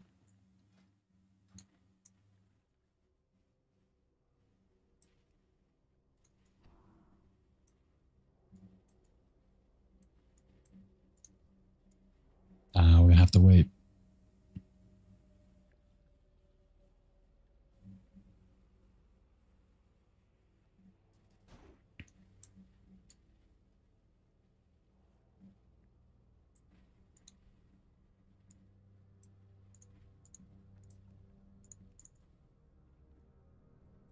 Yeah, we need these guys to be in here.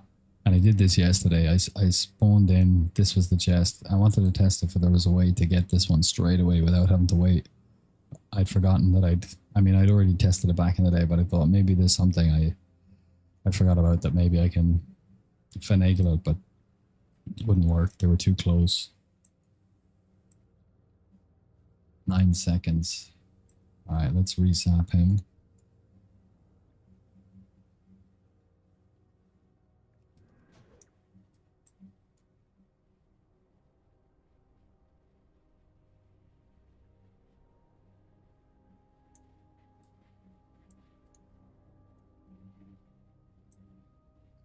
Should be good.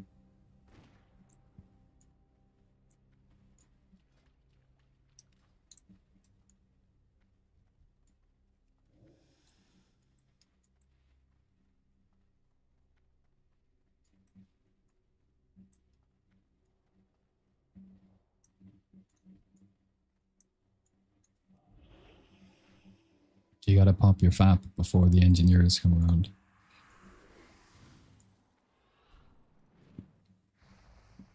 Because it makes you immune, but it doesn't remove them.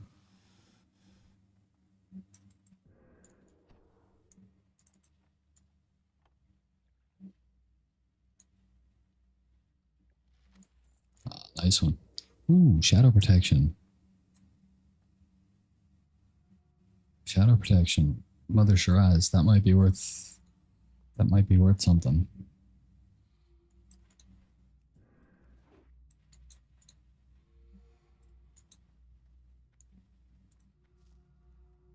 Yeah, I'll just donate it to my guild bank in case anybody needs it.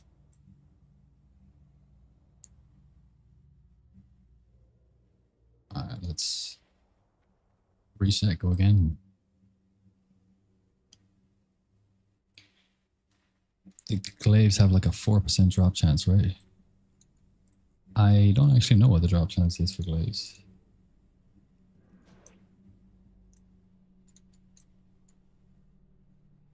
But it's low. It's low. I don't think it's as bad as bindings though, for some reason. I don't know why I think that. I think it's same like bindings, about 4 to 5%. Okay. Okay, maybe it is.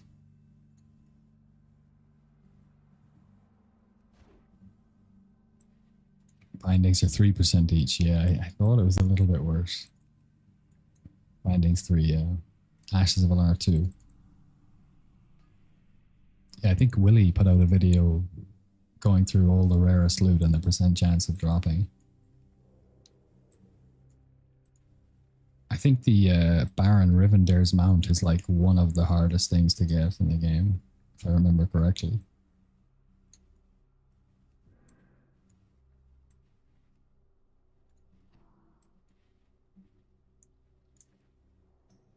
By far, yeah.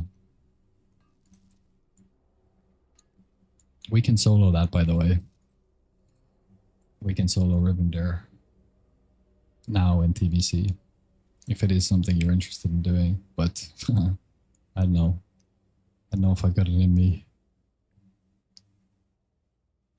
Okay, we got a chest, and it's locked. We'll try an NG pull, but we'll get it on the way back. We're waiting on a lot. Just do it in Wrath of the Lich King. Why does the drop rate increase? Or it'll just be easier then.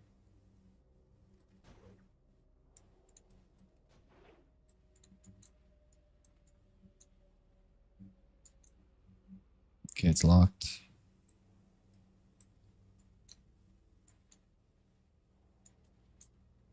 $30 seconds, that's more than enough time.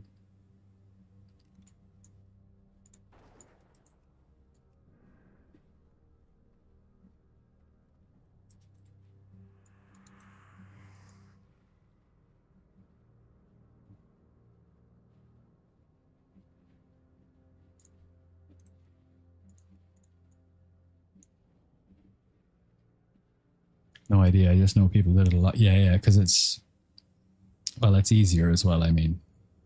It's a lot easier to do in Wrath. You can just zoom in and zerg it. It's a little challenging to do it now.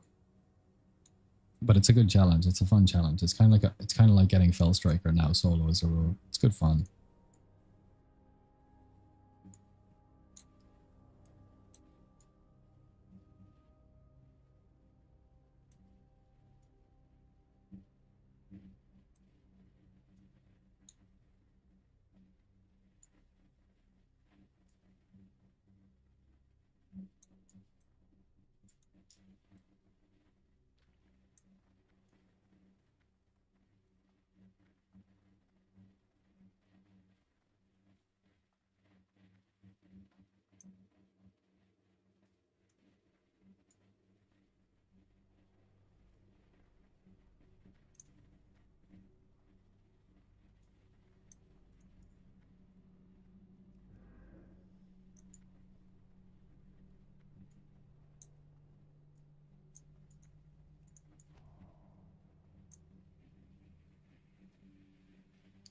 Why aren't you using a PvP trinket instead of buying free action potions? Good question.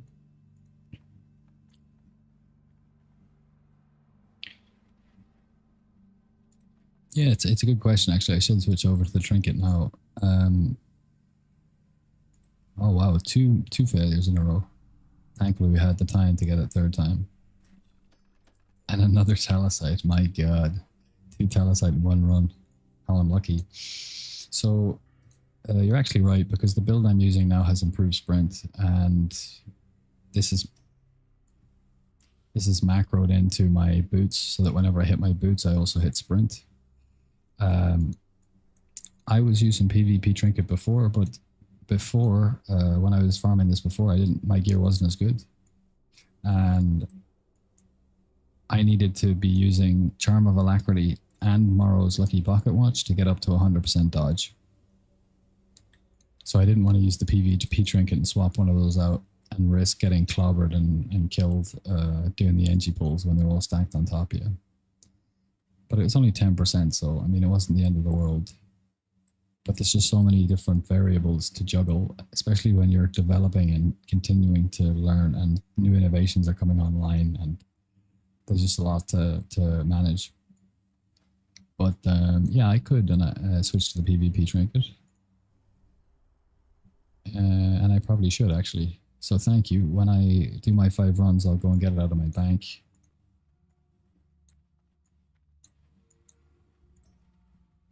You see, you can get double netted, right? So if you use a PvP trinket to release the net. Okay, so here's one reason I remember, actually. If I use my... Okay, so they come in on top of me. I didn't free action potion. That means that I can get netted. No problem, because my sprint is macroed to my boots, and that, because of the improved sprint, it removes the net. However, in the 300 to 500 millisecond time frame it takes to burst out of the net and around the corner, I got re-netted twice within 24 hours of farming. And I really don't like risk like, there's enough things that go wrong in here, and I was like, okay, I'm not doing that. So I don't think I had improved sprint then. I think I had the PvP trinket. And I used the PvP trinket with the boots, and I got double netted. So it required me to have a different spec and the PvP trinket. But now that you mention it, it's 1 gold for the pot, and you don't have to worry about having to click something as you're bursting away with your boots. I mean... But hey, it can save us money, so I'll do that. I'll do that, brother. Let's see where my PvP trinket is, actually. Yeah, there it is. Still got the old hand of justice. I can't throw it away. Just can't throw it away.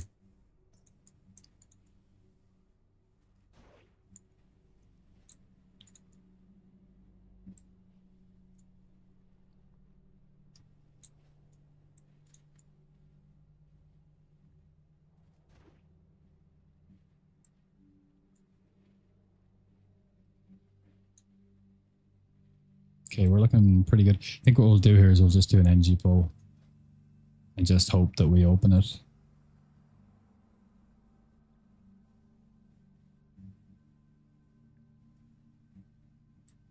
But I might bring them as deep as I can into the corner. We'll distract these guys early. No, Cloak of Shadows doesn't work on the net. It's not a spell. It's not a spell school. Unfortunately, that would be amazing.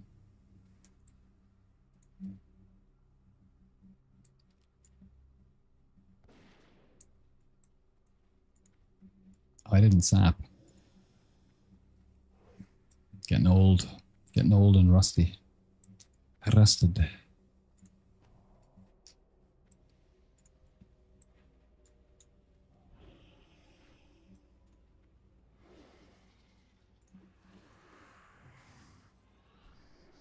Okay, we brought them pretty deep. We can get a little bit more time by shadow stepping to these guys and then vanishing. Now we go. We might get two attempts at the chest here. Yes, because we brought them pretty deep. That's a thing of beauty, and we got a ruby out of it. Let's go. That's really nice. And I never used to go deep with them before, but yesterday when I was streaming, I was so close to getting the second attempt off. And then I realized if I just go a little deeper, I can get an extra second with the shadow step to the back of the alley. And it just worked, and we got a ruby out of it. So that's very nice. Okay, I think we're all done for this run, right? We got everything, yeah? Let's get out of here. Skedaddle. How many lockouts? We've done 3. Wow, we're up to 326 gold and we've only done 3 lockouts. This is going to be a good hour, boys. This is going to be a good hour. We've got 2 more lockouts to go. We might even get another living ruby. Wouldn't that be good? Wouldn't that be something?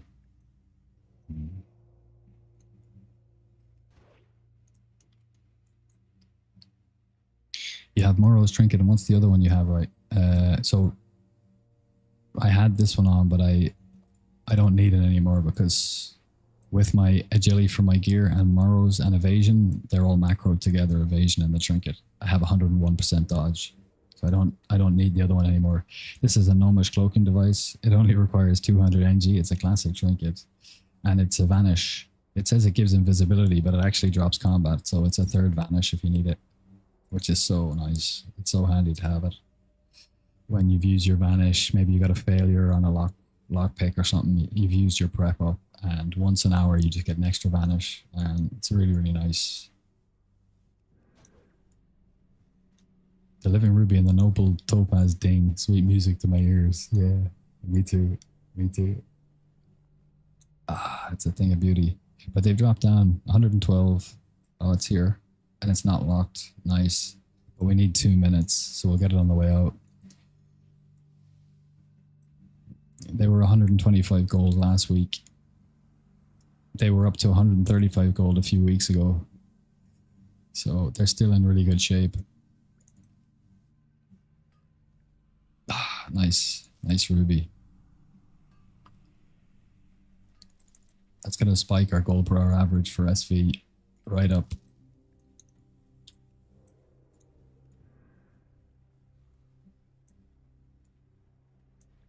Oh. What the hell? Now we'll use it.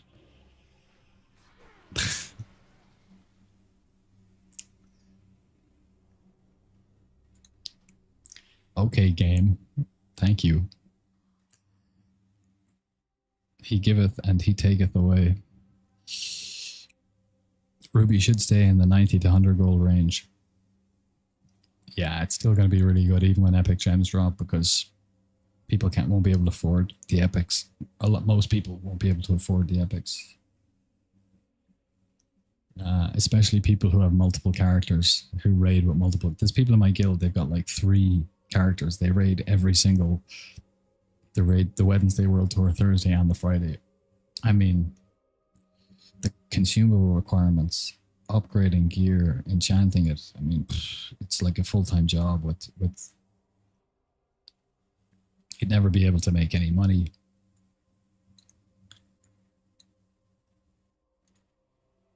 So yeah, the market for blue gems will still be really good in the next phase.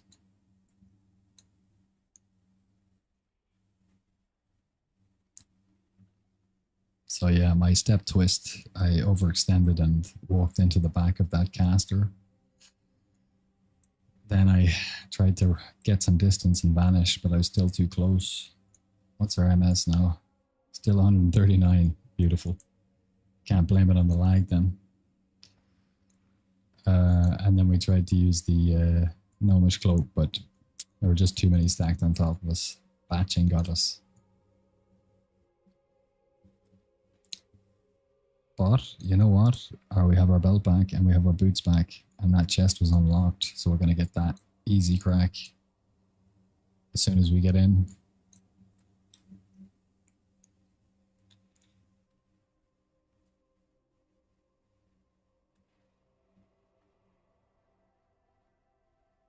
Andres Felipe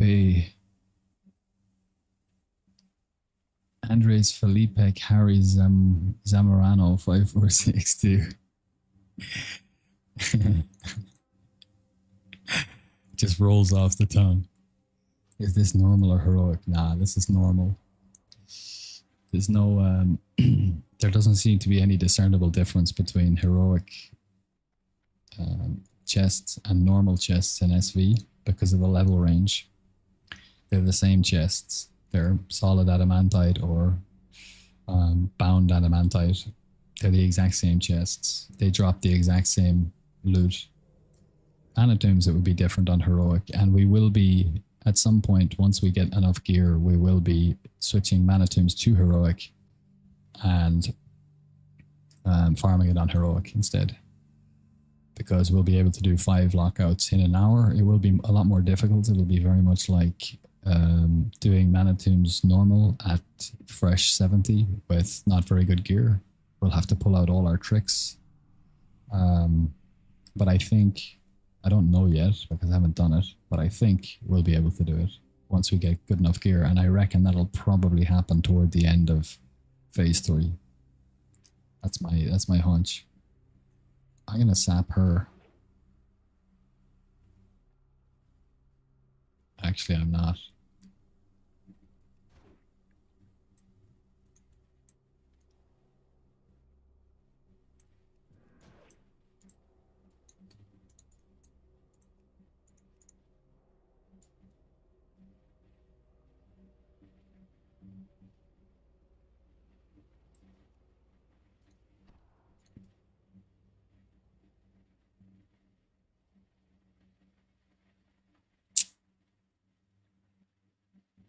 This is gonna be tight.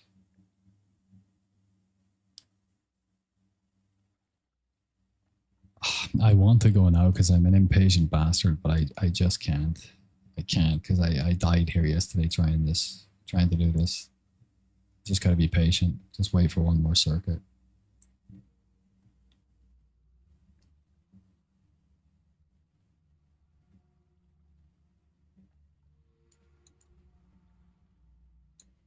Yeah, this is gonna be perfect. They're gonna be around here when these guys are where we want them. It's perfect. Just gotta be patient sometimes.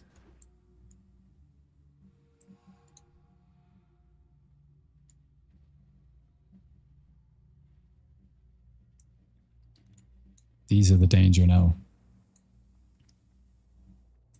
But hopefully they'll be up there and not beside the chest.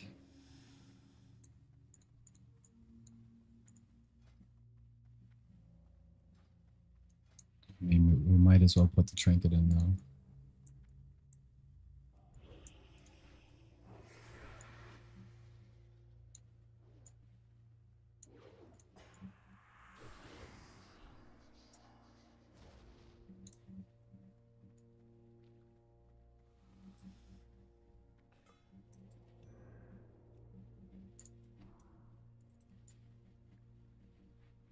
Ah, we got both of them. That was nice.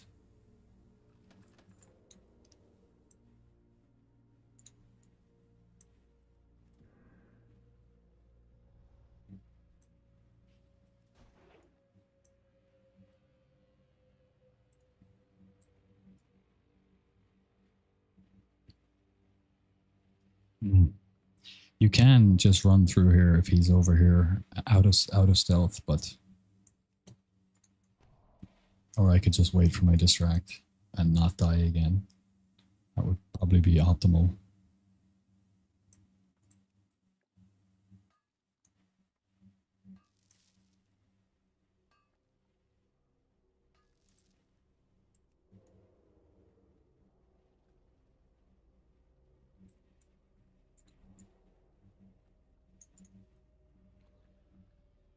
See, he even saw me from over there. His aggro range is actually larger if you're in stealth. So if you're out of stealth, he won't see you as from as far away.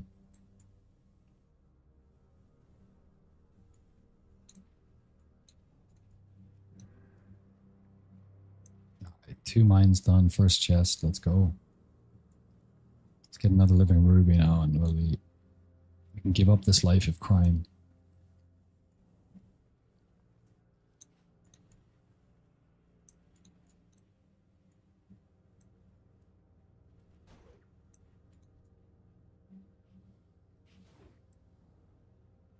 Okay, it's locked. 2 minutes. 2 minutes. Let's go get the mines and the moats.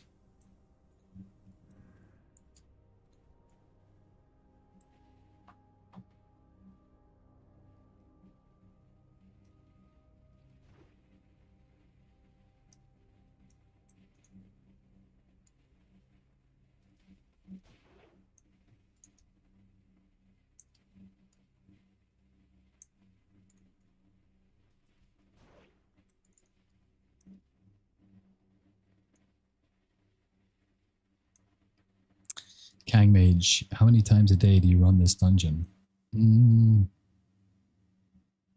Well, so far it's been about 10 runs of this and 10 runs of Manitombs in the evenings.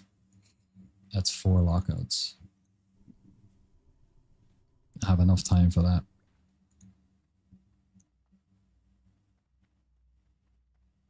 And we're just going to keep doing that Monday to Friday, except on raid day. Then we'll stream the raid. And on the weekends, some weekends I'll play, and some weekends I won't. And in the 4 hours, well, I need to eat lunch and stuff, so I have 3 hours off in the from 11 to 3. But you get lunch as well, so there's an hour taken up. But I have 3 hours basically, more like 2 hours after lunch to create videos. So that's my schedule. Wake up, have breakfast at 7:30, train until 11, do laundry, little errands, whatever I need to do, have lunch at 12, and then 12:30 to 3, or 2:30, then I have to get ready for training again. Work on whatever video I'm making, train again. Oh, we got 11 ruby from the Fell Iron boys. Oh my god. Brother, this is a good time. Holy. Still keeping up with the gym. No, I'm in China now, bro. I live at a Kung Fu Academy. I've been here for 2 weeks, and I've paid for 6 months. So I live here. I get breakfast at 7:30. I get lunch made, cooked for me. I get dinner cooked for me, and I have 2 training blocks in between. Big training block in the morning from 8 to 11, and then a training block from 3 to 5. So you do Kung Fu. I do now. Rogue's Diary IRL. So in 6 months, I'm going to be an absolute ninja. And then I'm going to move to a different school, because the guy I came to train under was here and he left in March, but they didn't update the website, which sucks. And I only found out that he was gone after I paid, and there's no refund. But that's not to say that I'm not going to get value out of the 6 months that I'm here. I'm going to get into great shape, and then we'll move down to Master Guru's school and keep training. I'm a new rogue and new in WoW. What can I do to prepare myself well for raids? Watch videos for other rogues on how they do it. WoWTBC.gg is an incredible website, and it will show you the correct rotation you need to do. It's the cookie cutter rotation, and it's going to be correct 90% of the time. It doesn't show you certain tips and tricks like using Blade Flurry on High King Mulgar and bloodlusting early even before the pull, and not using poisons, instead using sharpening stones and stuff like that. So, you know, but you don't need to worry about that. If you're new to the game now, the most important thing for you to do is find the BIS lists, which you can find on wowtbc.gg, and get your rotation correct. WoWTBC.gg will show you your rotation. It will also show you the consumables that you need to bring to raid to do the most DPS, the best consumables for our class, and your rotation and the BIS list. And then you go hunting your BIS and perfecting your rotation. Focus on that for now. And in a couple of months, you'll be in a really good place.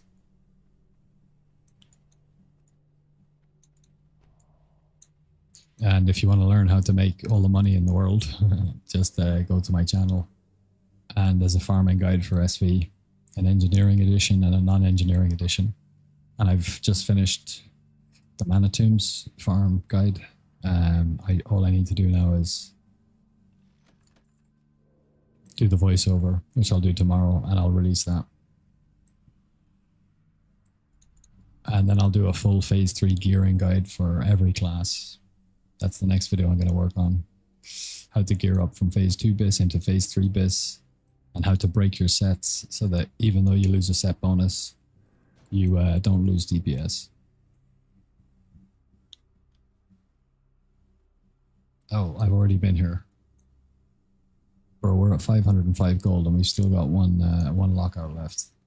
This is insane. That's a great hour. It's a great hour. What do you gain from Kung Fu? Confidence, calmness, and peace. It's too early to say. I've only been here for 2 weeks, so I haven't fully gotten into the training. But I can tell you that what I've gained from Taekwondo training, weight training, any training in the past is, yeah, confidence. You're in a much better mood. You get endorphins out of it. You get stronger, fitter, happier. Like when you like healthy body, healthy mind is a real thing. If you're physically in good shape, you have way more confidence in social interactions. You're a much better version of yourself.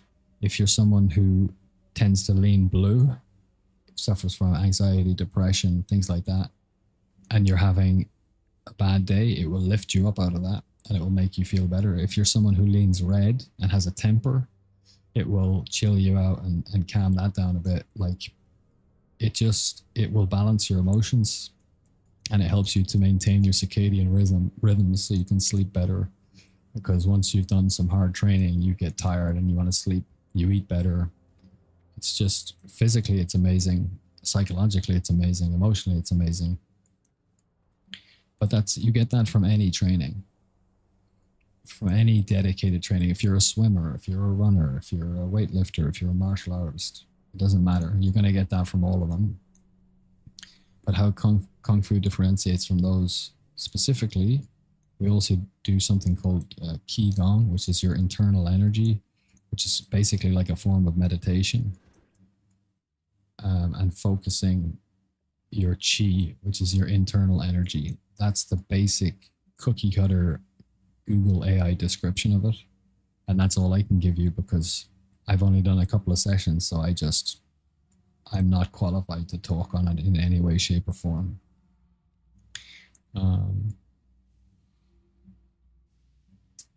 Discipline and the messages up around the school all over the place are harmony, discipline, self-respect, helping other people. It's supposed to, like a lot of martial arts, it's supposed to develop your moral character as well.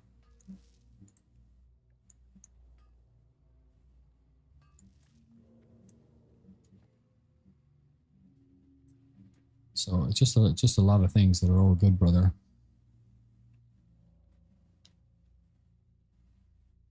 I forgot with this new pathing, when they go left, we can actually, normally they used to come back here, but when they go up here now, we can actually get this, which is a really nice change. Now, where's the other one? It's a corium. I suppose we'll have to get that. It is the last dungeon, but we'll get that. We'll get it on the way out. I'm blue. I've drank half a liter to a liter of vodka every day for weeks. Now 2 days without any alcohol. I'm so tired in the afternoons. Yeah, I'd say so. Have you got the shakes? Withdrawal. Just scratching at your skin, crawling out of your skin. I broke my collarbone 2 months ago and now I'm 8 weeks without any alcohol. Congrats to both of you, by the way. That's not an easy thing to do. That's not an easy thing to do at all.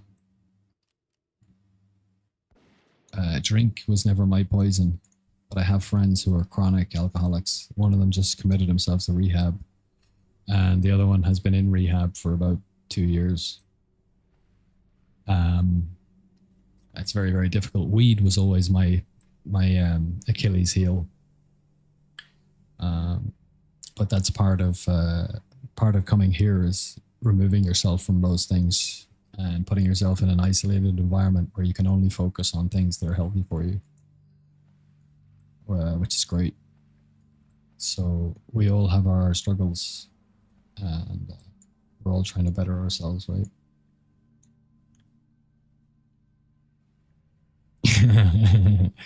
I found my new addiction playing Rogue and TBC. That's why I'm here. That's why I'm here. This is much, much healthier than all the other shenanigans I used to be getting up to. Oh, we got to get out of here quick.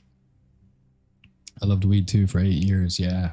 Yeah. The thing is, here's the crazy thing about it. Like, I don't actually enjoy the experience anymore whenever I have smoked it. But I still have that teenage knee jerk impulse to do it because the emotional system was forged in my teenage years that it was like the coolest thing to do, and it was the thing that made us high status in our group. Like, who could get the best, who could get it in general, who always had it. And that was like the thing that made you valuable in our group. And it's so strange how those emotional psycho emotional triggers like run so deep that decades later you can still have that impulse to smoke something or drink something, even though time and time again when you do ingest that thing, the experience you get from it isn't that enjoyable, and you're like just overthinking and going deep into negative thoughts patterns and stuff. It's crazy. Like, it's crazy.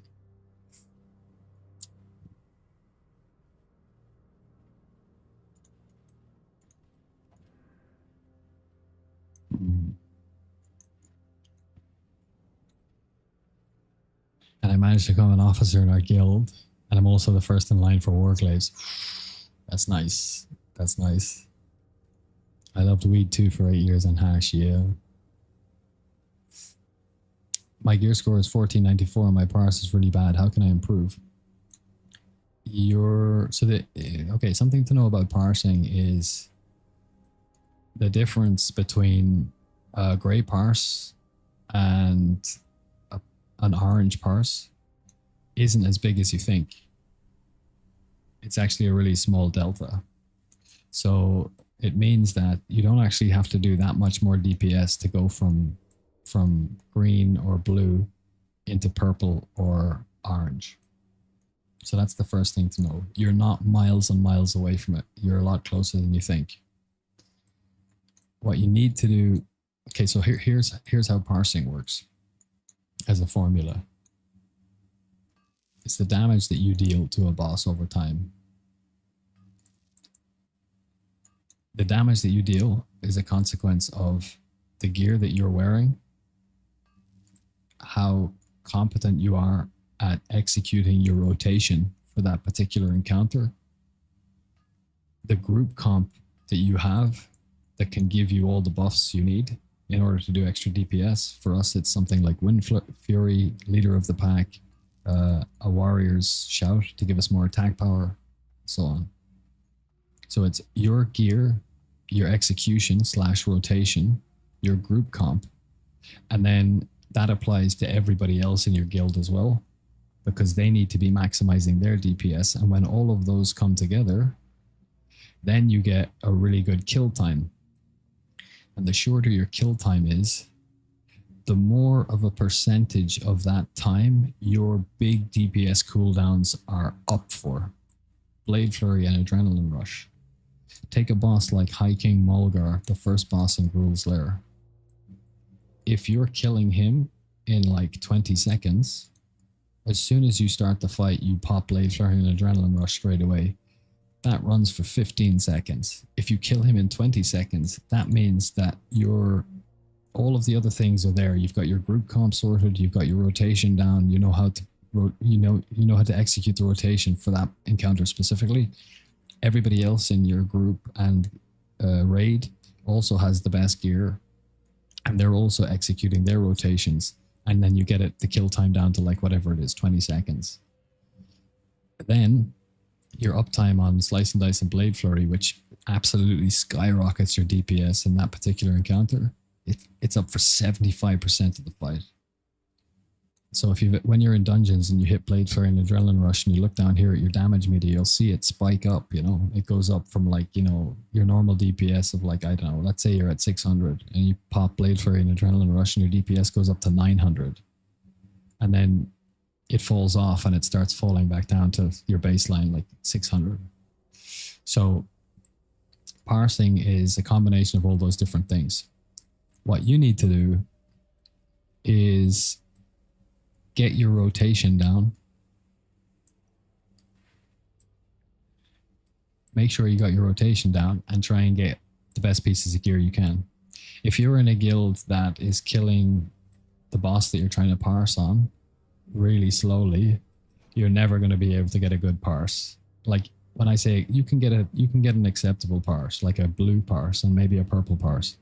But if your guild is taking like a minute to kill High King Mulgar, there's no way you're ever going to be able to get a good parse, because your Blade Flurry and Adrenaline Rush, the spike you get from that, you almost lose all that DPS by the time the fight's over. But if you pop that stuff and you spike your DPS up, and then you kill him just as that's falling off, your DPS is up here. That's how you get your 99s. That's how you get pink parses. So the kill time of the boss is one of the most important factors. It's a little bit complicated. I am going to make a video on it at some point.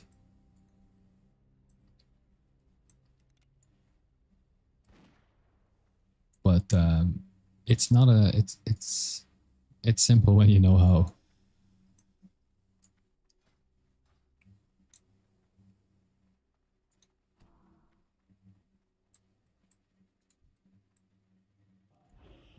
Okay, we're going deep again.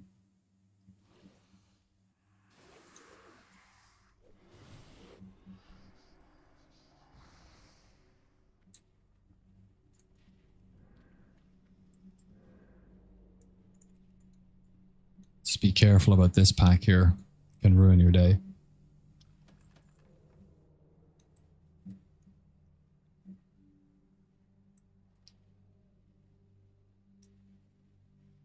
Are we going to get the Corium, boys?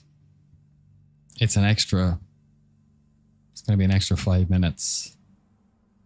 The ore itself isn't worth that much, but we do have a shot at another gem. Yay or nay? Tell me. Do we go for the Corium or not? We have to wait for like 5 minutes, or we can just go straight to Mana Tombs.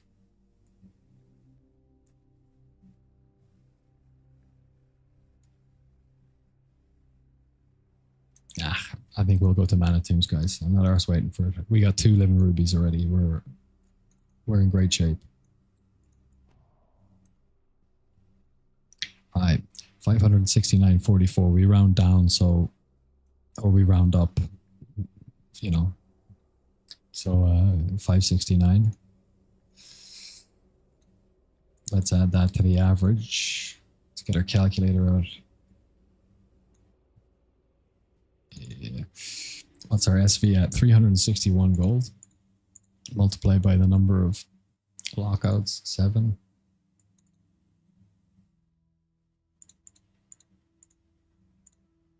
Is 2,527. Then we add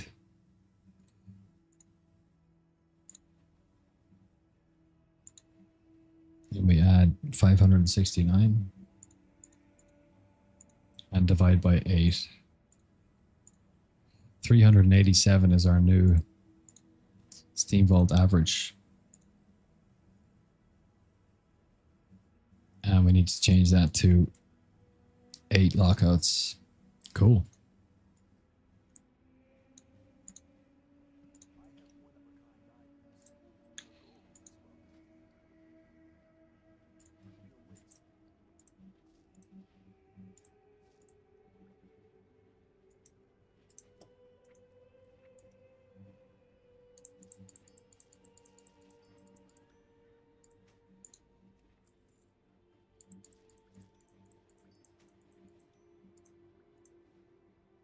Oh no, Shadow Protection I'm going to put in the guild bank.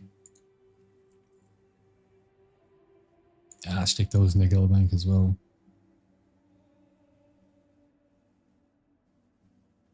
Send those haze pots over to my boy, my mate Robski, and I need to reply to we just need 164. Oh. Yeah, maybe.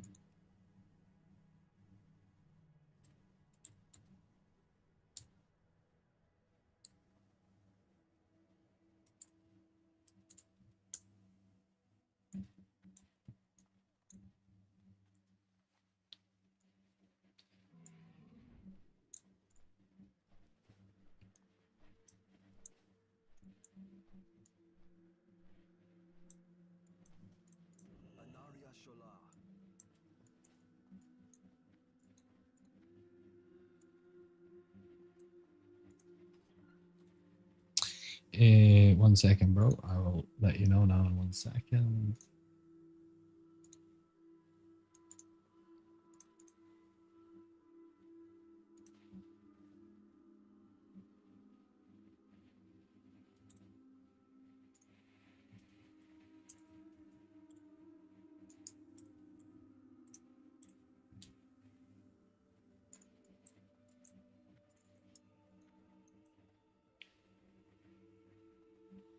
I don't enjoy shit because I'm on an SSRI for 8 months. Yeah, I've heard. I've never been on SSRIs, but I've had mates who've been on them, and you just don't feel anything. You're just void. That's what they described it like. You're just kind of joyless, and you just kind of float, like in just existence without really enjoying anything. So it sounds horrible. So I'm hoping and praying that you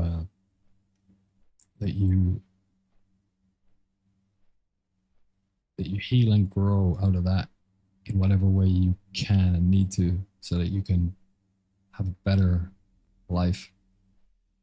And you're going through the wars at the moment, so just stick it out and don't lose faith and hope. And I wish you the best, brother. I mean that. Is it a good idea to start every boss fight with 5 shivs so the boss immediately has 5 stacks of deadly poison on him? So I only do that if I'm on exposed armor duty. Because the most important thing if you're on exposed armor duty is to get exposed armor on the boss as soon as possible. And the best way to do that is with shiv. So I shiv until I run out of energy, and then I hit a Thistle Tea and I shiv again, and then I expose armor. And then I'll go through my normal rotation. But if I'm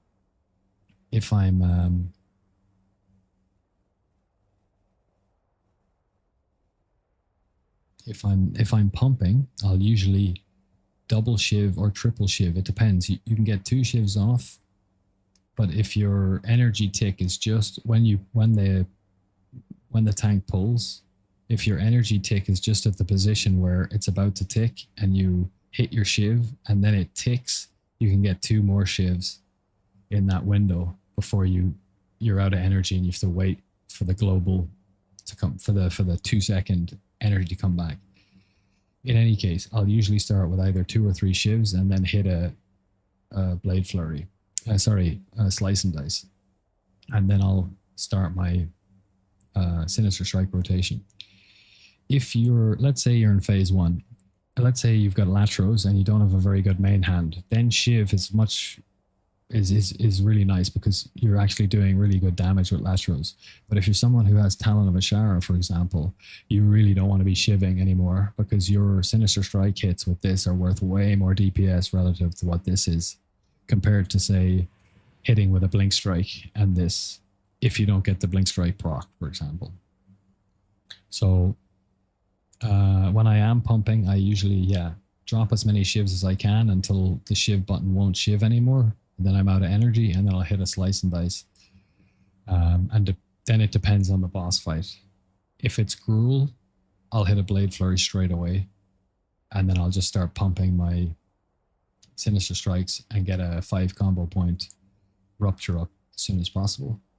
I'm waiting for his first vanish, his first slam, so that I get Bloodlust, and then I will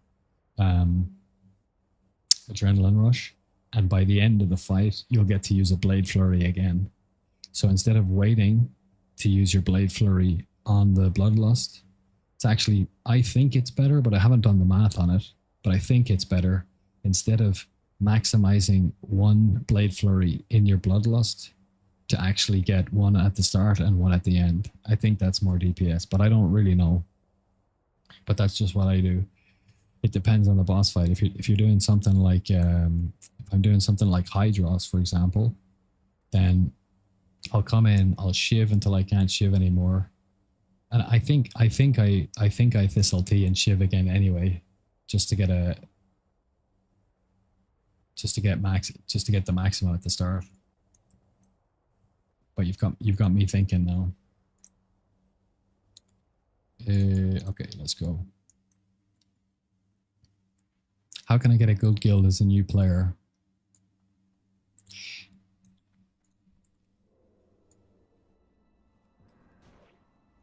You've got to be realistic about it. Think about it like this. Like if you had mates who played World of Warcraft and they were very good at the game and they were in a good guild and he's like, look, let's go. I'll show you the ropes. You can join our guild. Fine. But if you don't know how to play your class, why would a good guild take you? And I'm not shitting on you. I'm just saying good guilds every guild wants to get a bit better. Like everybody wants to, at the level you operate at with a group that you have, you're always trying to either maintain or increase your competency in whatever you're doing. So taking somebody on who doesn't know what to do or how to do it is a risk, and it's going to cost the guild to do that. So instead of looking for a quote unquote, like I don't know what you mean by good guild either, like a parsing guild or something, I would instead focus on learning how to be a better rogue and just jump into any guild that will take you, brother. Just get into a guild because you're new to the game, you're new to the class, you don't know how anything works. So don't go expecting to get into the C-suite when you just started as a barista at Starbucks, you know. Just work your way up.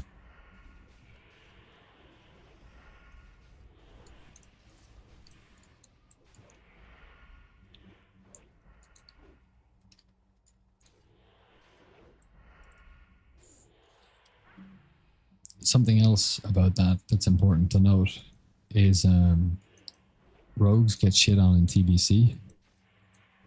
It's not deserved. We're a lot better than people think we are. But rogue is probably the hardest class to try to get into a guild with in TBC. It just is. It's just the way it is. Even though we're not that bad, people think that we are. And there's classes that offer much better raid-wide buffs, like everybody and their grandmother wants a Resto Shaman in their raid, multiples, and multiple paladins are great because they give buffs, but rogues don't really do anything except for exposed armor, and a lot of guilds don't even care about exposed armor. They just want it's the better guilds who have a dedicated exposed armor rogue, like, you know, good guilds upwards. So you're playing a class that's kind of difficult to.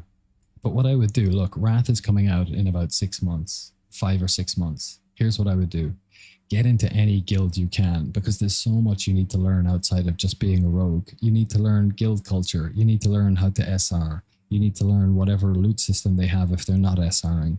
You need to learn your rotation. You need to learn what other classes are going to be good in your group and the ones that you want in your group and the ones that you don't. You need to learn how to distract when you're in a dungeon or a raid so you can stop a patrol from wandering into your group when you're not ready to pick them up. You need to learn how to vanish properly. Like, it's complicated. So take it slow. Get into any guild that'll have you, or just pug the raids. Just, if people are pugging, just join any pug raid. That's another way to do it. I did that for years and years, because with a guild you have commitments. You have raid schedules. You have to sign up for them, and if you don't turn up for them, you're going to lose your raid spot. You're going to let people down. You're going to lose your DKP. So I would, if I were you, like, just join a social guild, a friendly guild that advertises as a social guild that you can ask questions in and learn from people, and then just pug raids whenever you see Going tonight, SSC, TK, going for Gruel, yada, yada, yada. Just pug it. Even if DST is hard reserved, don't worry about it. Just go to the Gruel anyway, just to learn. Pick up some bits, you know. But yeah. Getting into a good guild generally means you need to be a good player. So focus on getting good.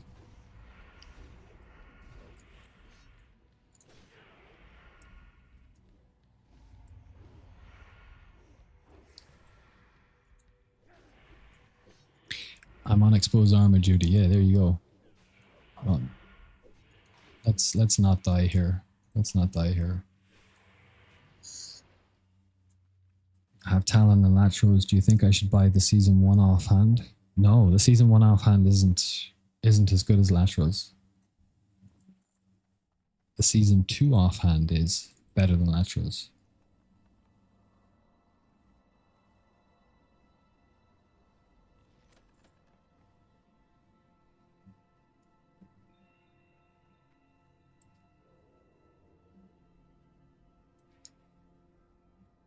We forgot to reset, so we're going to have to minus the 261 out of these values. But that's all right, we'll do that.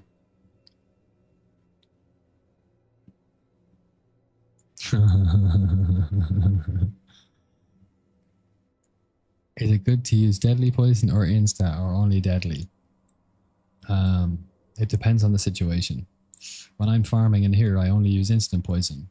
Because if I'm ever in a position where I'm low on health and I still have a mob alive, I want to blind him and have him wander around. And then I want to bandage. If I have deadly poison on the mob, it's going to break the damage it does to him. It's going to break the blind and I won't be able to get a full bandage off. So in this situation, when I need to be able to heal myself up, if I need to, then I use instant poison. If you're in raid, you just always put instant poison on your offhand. Forget about the min-maxi. Sorry, always put deadly poison on your offhand. For trash, it's usually instant, but who wants to swap between the two all the time? For bosses, you have deadly poison on your offhand here. And you leave your main hand unpoisoned. And you leave your main hand unpoisoned because hopefully you'll have a shaman in your group that has Wind Fury weapon that gives you extra weapon swings, which is by far the best augment that you can have on your weapon. If you don't have a shaman in your group, you're not going to get Wind Fury, and then you put instant poison on your main hand.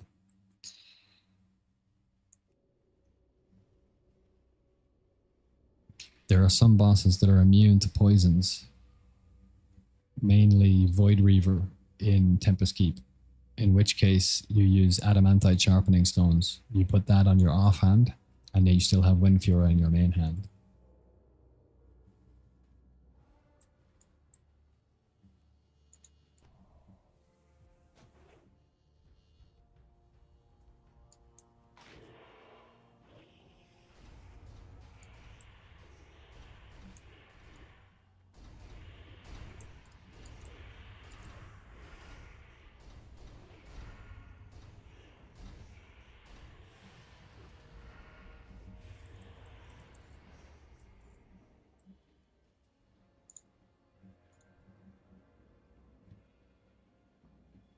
I'm 99.3%. I'm 99.3% average, but my skill still calls me a stinky yellow. Any advice?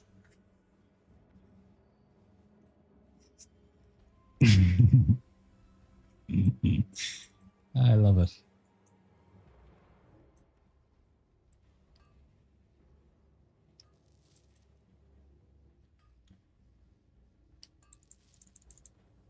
What's your character's name, brother? Ah, bollocks.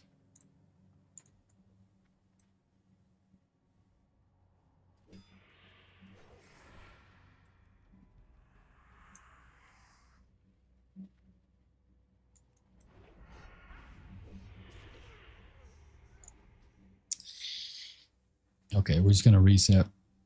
It should be more focused on farming and less focused on chat, but I do love to chat the chat. Look, we got both the We got both the chests. We missed one mine, whatever. We missed the corium in the last run, so, you know, we'll just reset and we'll start again. I made a specific farm spec that's for combat, but then I put 10 points in subtlety to get quicker stealth. That way I don't have to switch specs in MT. Yeah, that's a really nice one. I was using harp spec for the last couple of months, and when I do the raid tomorrow night, I'm gonna swap out of. I'm gonna respec from my base combat swords raid because I won't need that again for another week. Into harp spec again, which is a combination of subtlety and combat. It's really, really good for mana tombs. And then keep my second spec with shadow step for SV. That's how I'm going to run it. But you're dead right. Making your own, and that is something I absolutely love about this game. Making your own builds, specific builds, is so badass. Roguelag, thank you for the follow, brother. Roguelag. It's so good. I love that. When I started understanding talent trees and then start making my own and like having a look, and it's like, oh yeah, well I want extra speed for stealth because that's really good. It's going to give me more gold per hour. And oh yeah, I definitely want cooldown on vanish and blind because I'm going to be able to vanish more often, and that means I'm going to be able to do this, that, and the other, and you know, preparate and so on. It's like, but I still want blade flurry and blah blah blah. That's when it gets really fun. When you stop following what other people tell you to do and you start experimenting for yourself. It's so good. 41 in combat. Are you asking me my character's name? Yeah. Want to check your logs. I like that. 99.3 is sick.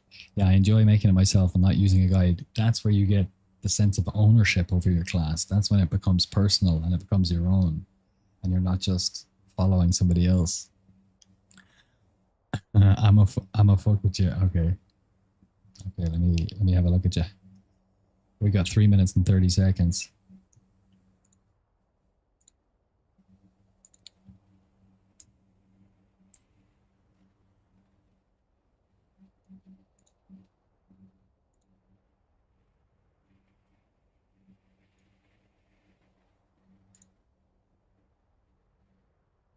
Whoa, brother, your logs are impressive. Good lord.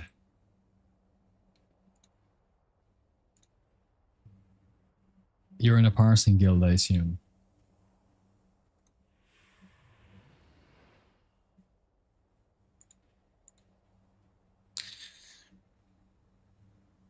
No feral expose armor every week, solo rogue and raid. Yeah, but if you're in a parsing guild, then yeah, you can do that and still get those kind of numbers. That's absolutely insane. Let me show the peeps. Sec. This is the boy in chat.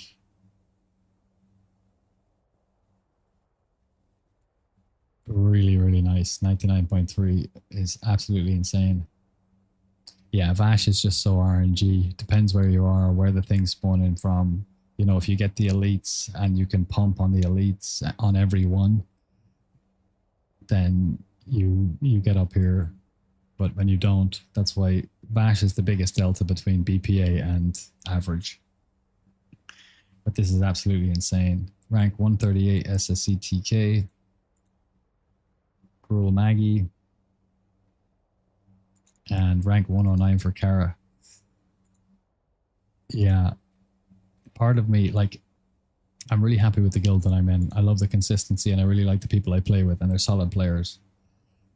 But we're not a parsing guild, and I would love to just go absolutely all in on parsing and just do all the parsy strats, because you just can't get these numbers when you're not in a parsing guild.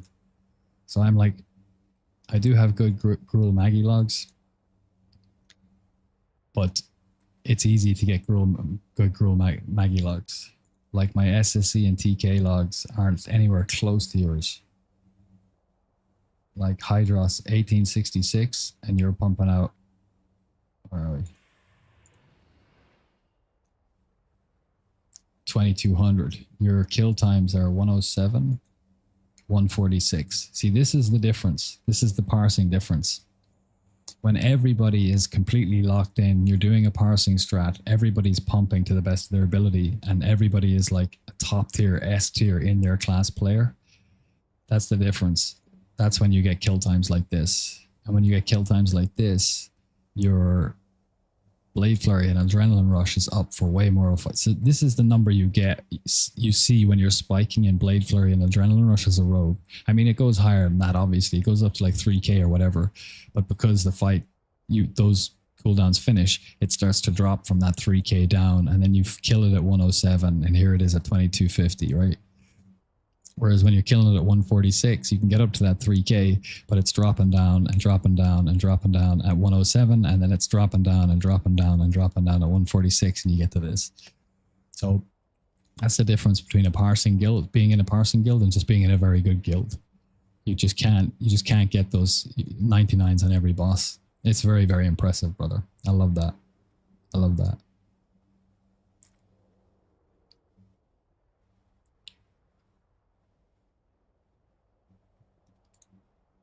What have you got? 152 lurker below. That's our best kill time. 117. 236 Luthorus. 141. 39 for Fathom Lord. 205. You see, see these two? There are parsing strats. This is how you can tell. There are parsing strats for these two bosses that you have to be in a parsing guild to do. If you're just in a solid A tier guild who doesn't do parsing strats, then you don't get to pump. You'll never hit the high numbers. That's the difference. A 40-second kill and a 50-second kill versus two minutes and 144. Yeah, really, really nice. Let's see your Gruul Maggie. I'm going to go back into Mana Tombs now, but I just want to have a quick look.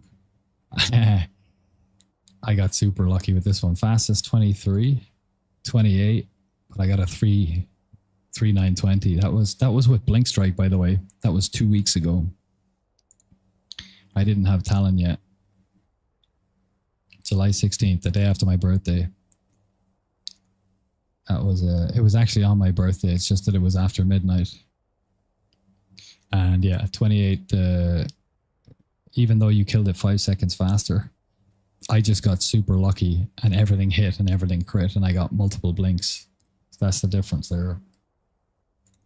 Anyway, enough parse monkey talk. Let's get back. But thank you for sharing your name. Very, very impressive logs. I love that. Okay.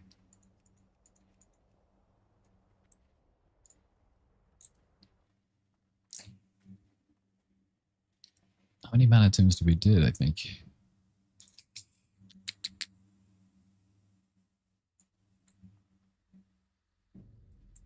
You're top 30 in the world. Yeah, that's nuts. I usually sleep in the middle of the map during Vash, yeah.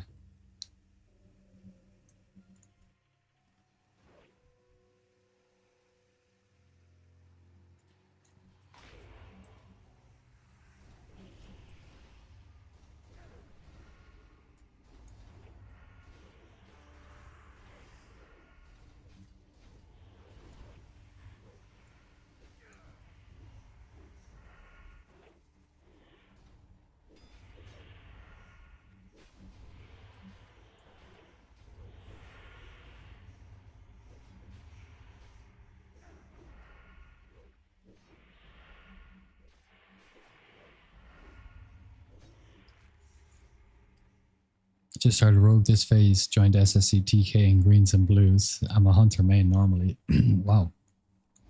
Wow. Okay. That's insane. Yeah, kill times are everything. My guildies say rogue and healers are the unsung heroes in raid. Yeah. Oh shit. Don't tell. Focus on the farm, Rue. Focus on the farm. I'm a hunter main normally. My hunters, I'm a fuck with you, same realm. I ain't checking your hunters logs. I don't like hunters. I'm joking. I don't care. I like to compare. I like to look at other rogue logs, but not too interested in the rest of them. Can't parse in my casual guild. 100% kill times make or break the parse. Yeah, it's kind of everything. Fuck parses. I'm getting glaives. You need to one phase it. Yeah. 100%.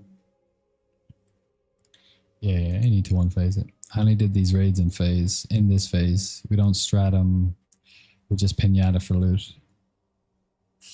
In order to be top rogues, you need a second rogue in the raid to expose, and you need feral buff. Yeah. I unfortunately won't get there, but I'm happy with that either. Yo, somebody from my new home country has just followed me. Nice one, brother. I admit I can't read Chinese, but I'm here. I live in just outside of Muping, and yeah, this is catch free. Oh, cool.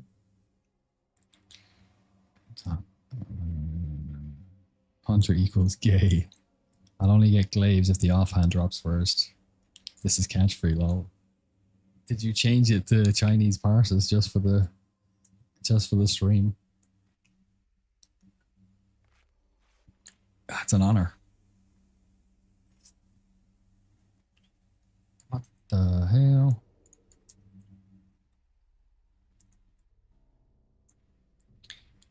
How many mana tombs we done? This is the second one. All right. Shit, it's 12 o'clock. We need to get to bed soon. We're going to do our 5 runs here, and then we're going to skedaddle to bed.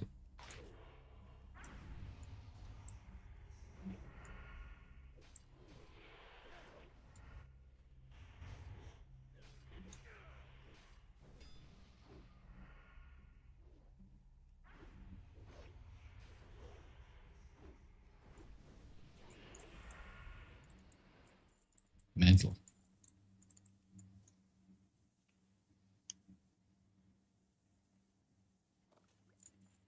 We don't stratum, just pinata for loot.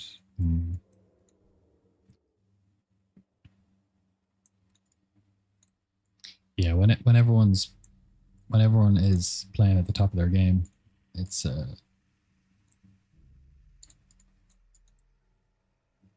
easy mode to get parses. You can just 99 on every boss. Even if you get like a not very good parse, you're still getting orange numbers when you're in guilds with kill times like that.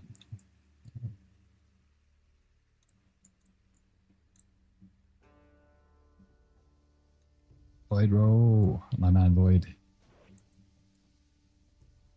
Met him in game. Turns out he was German, like my mate. I was living in Germany at my mate's place during the summer, just there about a month ago. And Void came over to Essen to visit us. Played a little bit of Magic the Gathering. Did a bit of gaming, bit of chatting. It's good fun.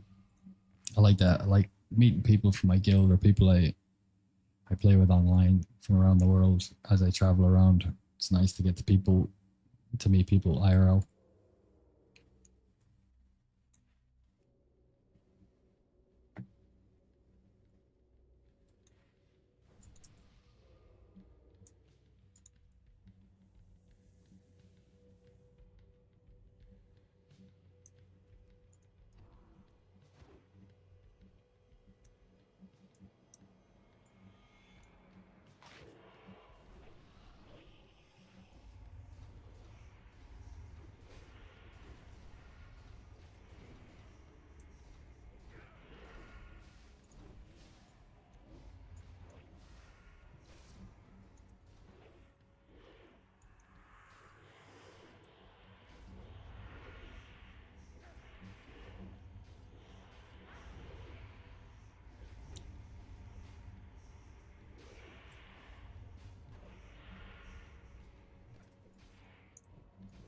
Shit, he just hit me with another one. So we'll pot, and then we'll wait for a tick. And then we'll corpse. And then we'll wait for a tick, and then we'll bandage. I mean, we were fine either way, but even in almost full bis. Oh my god, this is why I was like, why am I taking so much damage and why am I not doing, I'm in my SV set. Heist.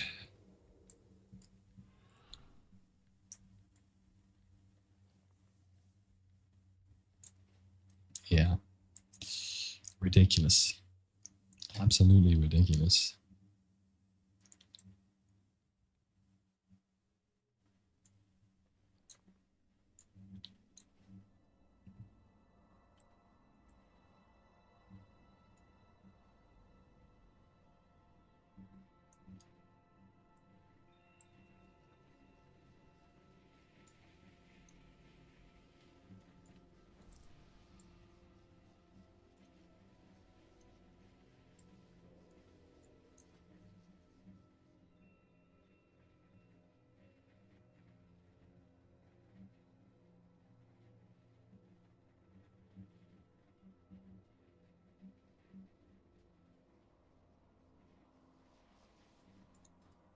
The pre-stack combo point set. You mean the strat where everybody else in the raid logs off and then you attack the boss with evasion up, get 5 combo points and vanish, then everyone logs back on so you can open up on the boss with exposed armor straight away and still pump and parse. That's what the rank 1 rogue in the world does. Just woo. That's the crazy kind of shenanigans you need to do. That and like 2 dozen other really fringe micro managing. Maybe not 2 dozen, but a handful. Yeah, but I don't know. Do you need a particular set for that? Maybe is it tier 4? You have a chance. Your finishing move has a 15 chance to grant a combo point. No. When you say pre-stack, I don't think that applies to any gear you have, but I could be wrong.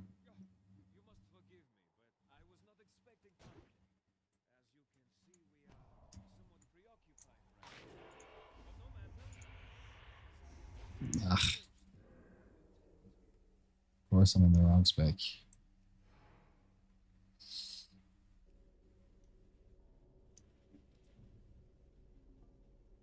In order to parse, you just need a touch of autism and a lot of gold. Yeah. Well, I've got both of those, but you need to be in a parsing guild as well.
Yes, you need autistic friends too, of course. I mean, one of the best skills in the world is called bipolar. You know, just woo is in bipolar. I don't know if Teostraz is the ranked one paladin in the world, but like all of those guys are touched for sure, for sure. Like the best players in the world, they have all got a nice dose of the spectrum. 100%. Great players.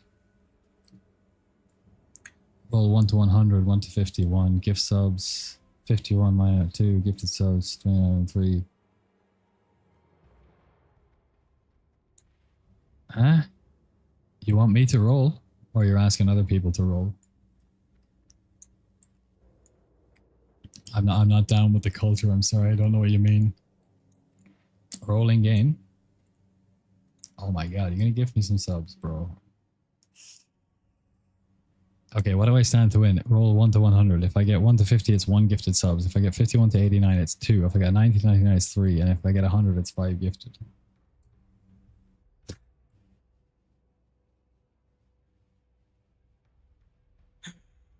Okay, we'll take a 16 today, so we can roll 100 on DST tomorrow.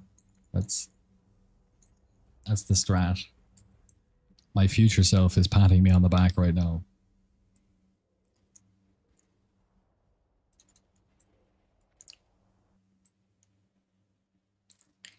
Quarter past 12. All right, we're all right. We'll make it. We'll make it. This is okay. Number 3. Have gruel in 1 hour. Wish me luck for DST. Good luck. Good luck. I want to see that. I want to see that. Big time.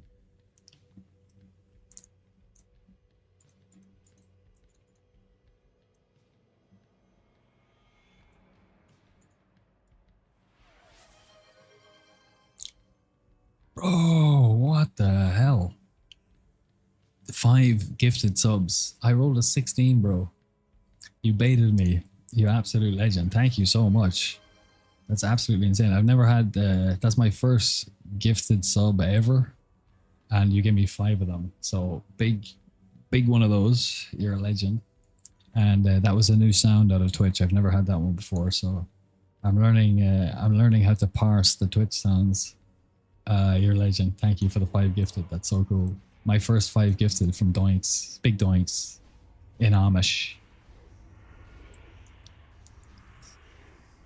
I lied. Enjoy a great stream today. I am enjoying it. I am.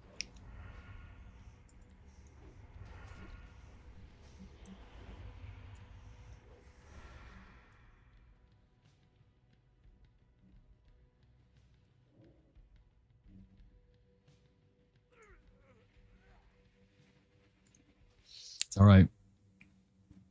It's all right. 5 gifted. It's all good. I'll take the death. Good subs require sacrifices. Yeah, you are a legend. Thank you so much. Yeah. Yeah, baby.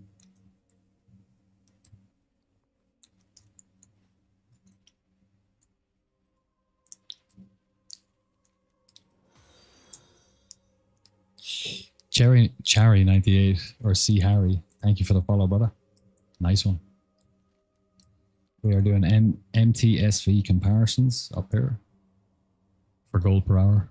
And the number in brackets on the left is the amount of lockouts. So multiply that by 5. That's the number of runs we've done for each. Just since we started on Saturday, I've done well over 1,000 SV since launch. We just started actually tracking the metrics since the weekend. So we're going to keep doing that until Wrath. And I just want to silence all the Mandies, you know? Like, so many Manitombs Andes came out of the woodwork saying, Manitombs is way more than SV, yada, yada, yada. And it's like, logically, it can't be true. So here we are.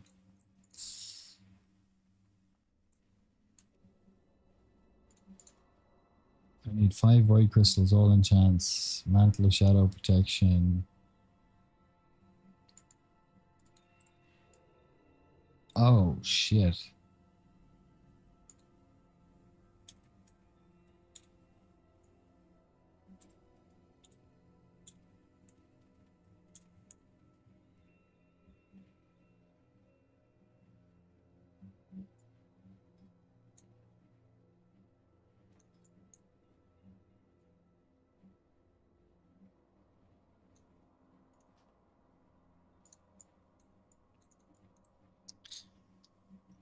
I just put a shadow pot shoulder in the guild bank.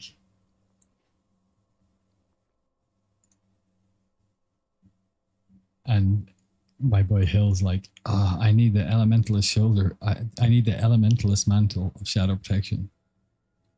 Literally just found one in Steamvault and put it in the guild bank, but he's not in my guild.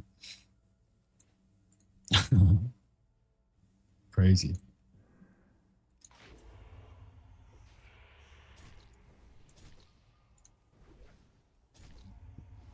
These action bars are not set up for combat, by the way.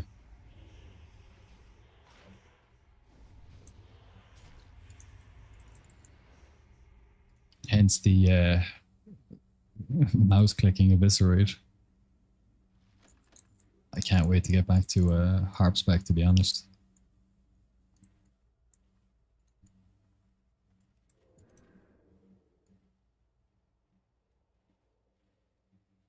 All right, nice one. Fell iron chest ahead. 2 dark casters. Okay, so this is the worst comp that it can be. But normally we sap this one and then burst those 2 down. But actually, in this case, we're gonna sap the priest and we're gonna burst those 2 guys down. Oh, I don't have any healing pots actually. That's pretty bad. We'll be all right.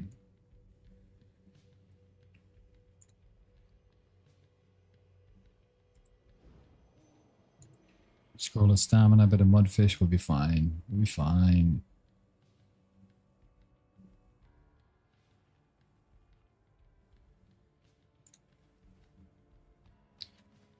I mean, we could use the NG belt, but nah.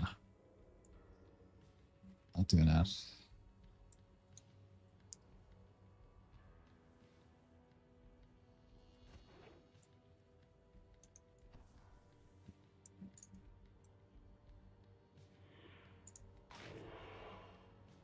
Oh, we don't have our evasion up either, but it doesn't matter. We'll get through these guys pretty quickly.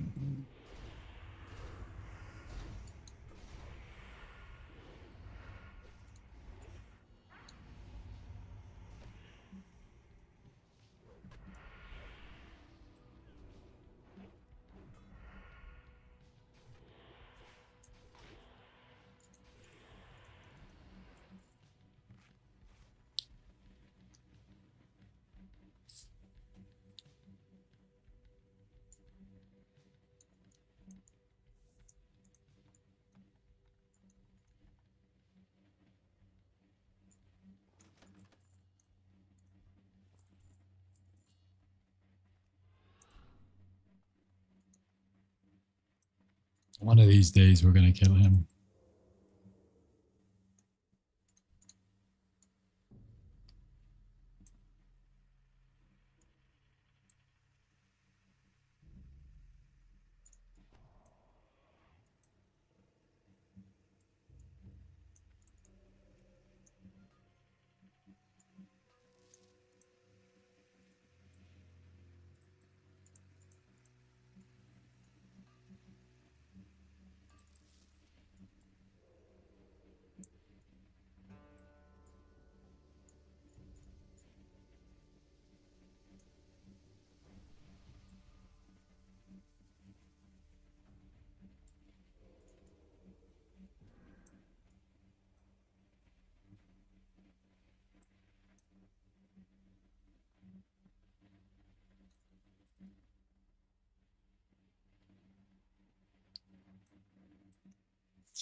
"25 minutes for 3 runs is a really bad time." But it doesn't matter so much, really, since, well, we're logging off when we finish anyway. And we would have to wait the 25 minutes anyway for our lockouts to be up to go back into SV, so we've got time to burn in here. It's just a shame. It's the shame that I can't live with. The dying shame.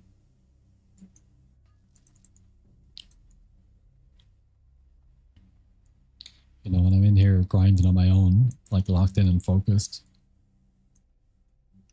clean runs, but then when I'm streaming, just more deaths than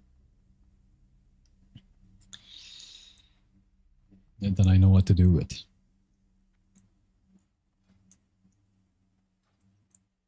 Let's get out of here.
It should be my Chinese display name, Vault.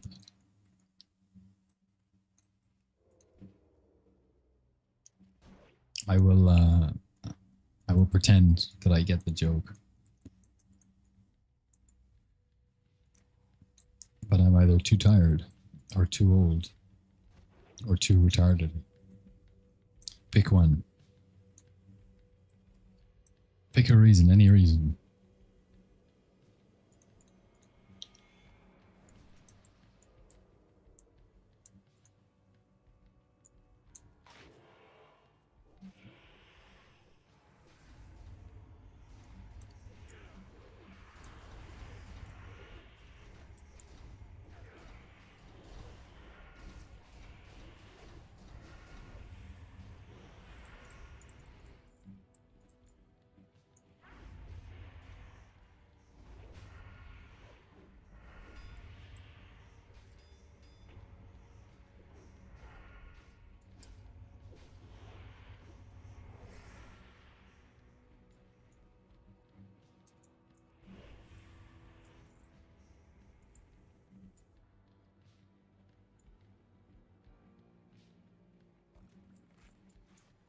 Oh, nice LPS.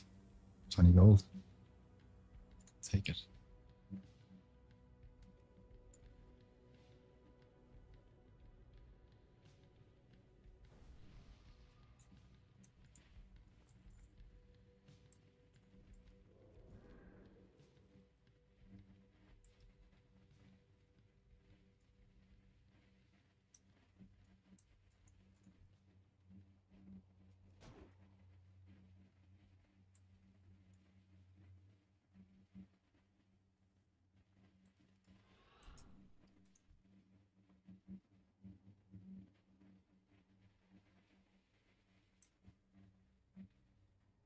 That's a nope. That's a yep.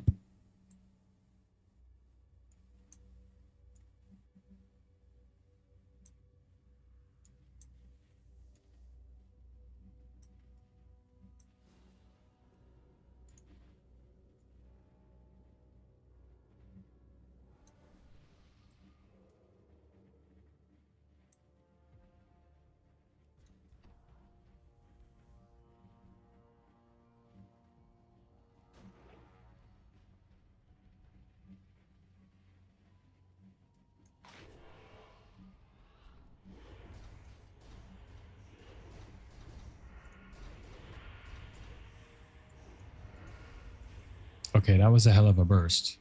We were up at 2.8k there for a second. We missed. We missed them.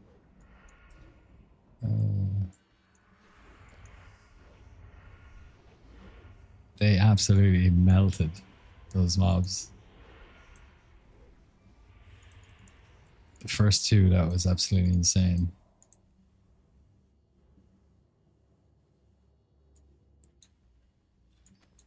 Oh, we got a Dawnstone, nice.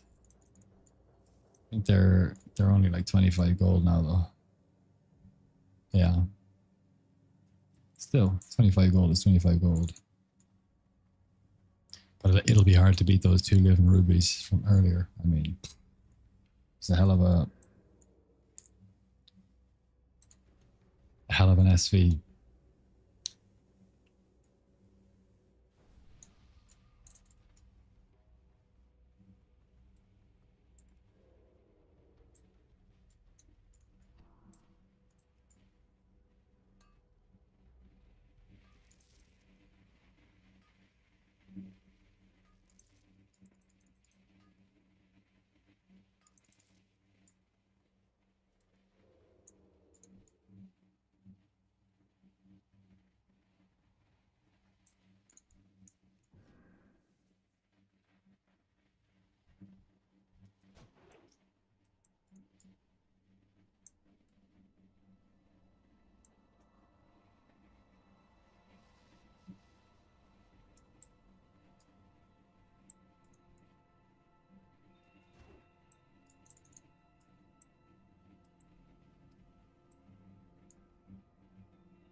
did a reset, but I think we got 5 minutes, unless there was a dupe in there somewhere, but I don't think there is.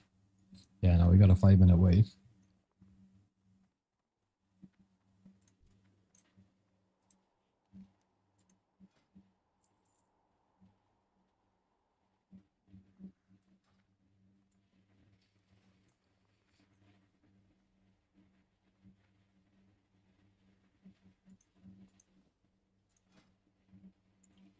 Five-minute wait. All right, I'm going to pop out for a quick smoke. Then we'll go and do the last mana tombs. Then we'll send the stuff over, disenchant everything, stick it on the auction house. Maybe buy a few more haze pots. Have a little philander around.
We're back. We're back with a vengeance. We probably still got lockout. Yeah, 1 minute. We didn't get any bangs from the next door neighbor with PTSD, so That's good. Our volume levels have been good. We just have to keep it down. If we ever get a DST or a, we're just gonna have to give it a whoop whoop and just keep it nice and low. What the hell is that?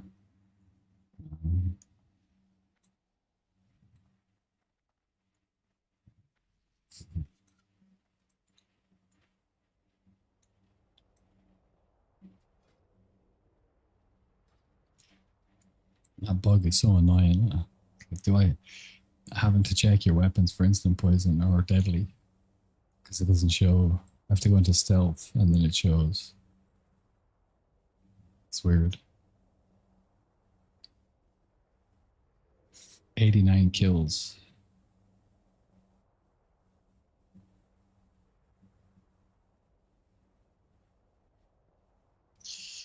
He couldn't kill Tass on the midnight release either. Or Vash, either one of those. Yeah, it got too late for us. We had 4 wipes. We didn't kill KT first night, so that 109 will plague me until Wrath.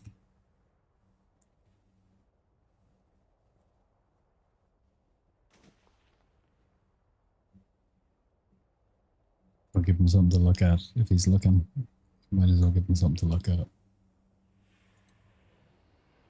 Alright, we're in.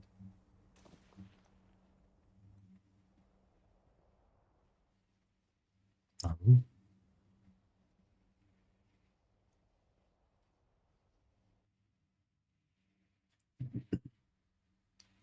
Last run, let's go. Let's get ourselves a living ruby if we can.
Not a great, not great. What were we at? 641 or something like that for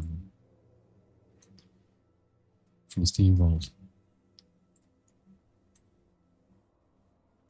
So we're still sub 200 gold, I think.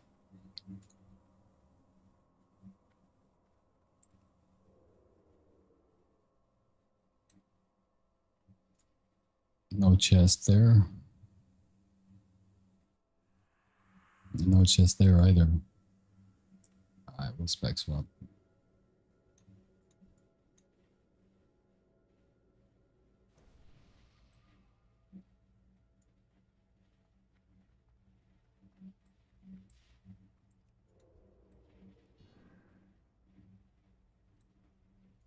Poor guy, yeah. Nah, that would be horrible. Hate to have any form of PTSD. But loud bangs and noises set him off. He's ex-military, so I dropped a heavy metal component to my boom arm last week and it clattered on the ground. And he just came wide-eyed out of his room. He's like, "Was that you, Rue?" I was like, yeah. I was like, "Sorry about that."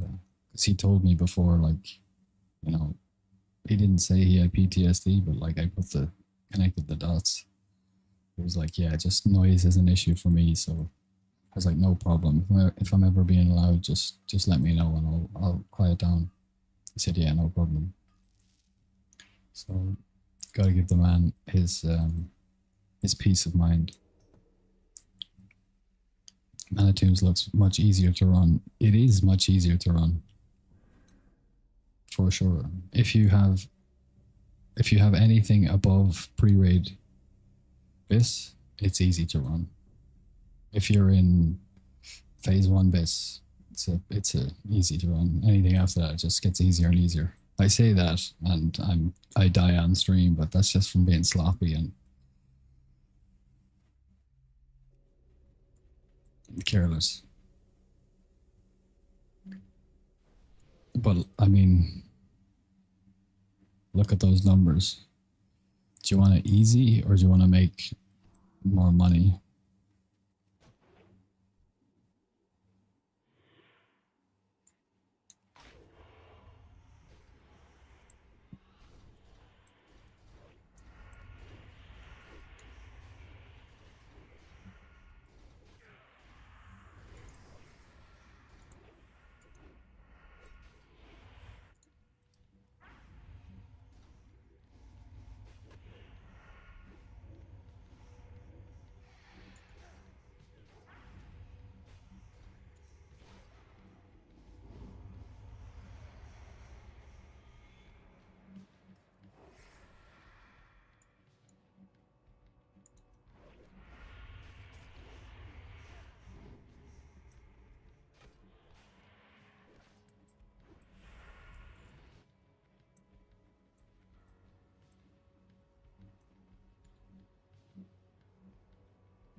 But SV is more fun in my opinion. Yeah, it is. Definitely. MT is lovely to come into though when you get a nice piece of gear that significantly increases your DPS, like Talon or Warp Spring Coil or DST, and just see how much your burst goes through the roof.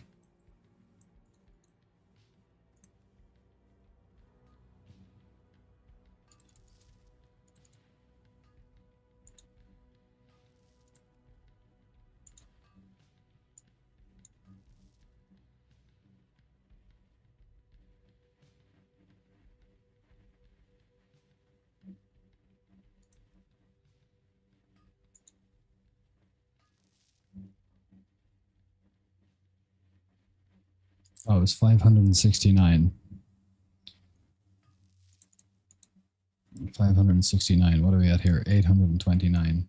So 829 minus 569. 260 gold from this lockout. So then we want to do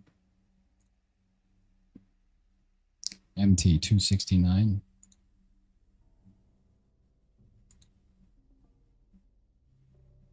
Yep.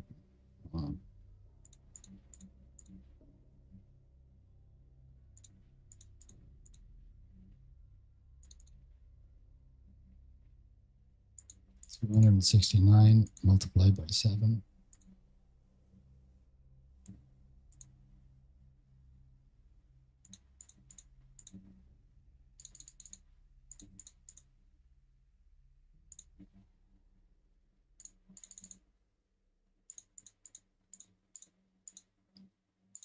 Plus, what do you say, 260 divided by 8. 267.8, so 269. All right, hold on.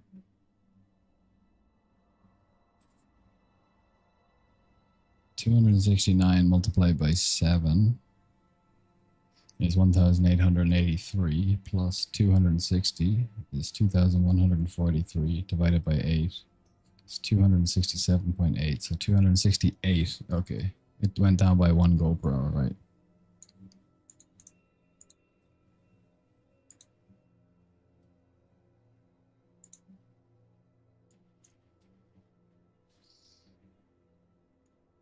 So it's 80 gold per hour more SV so far.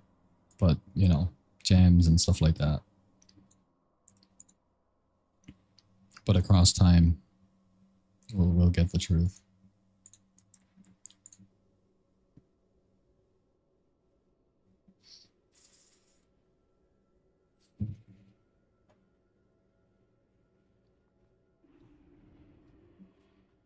Nope.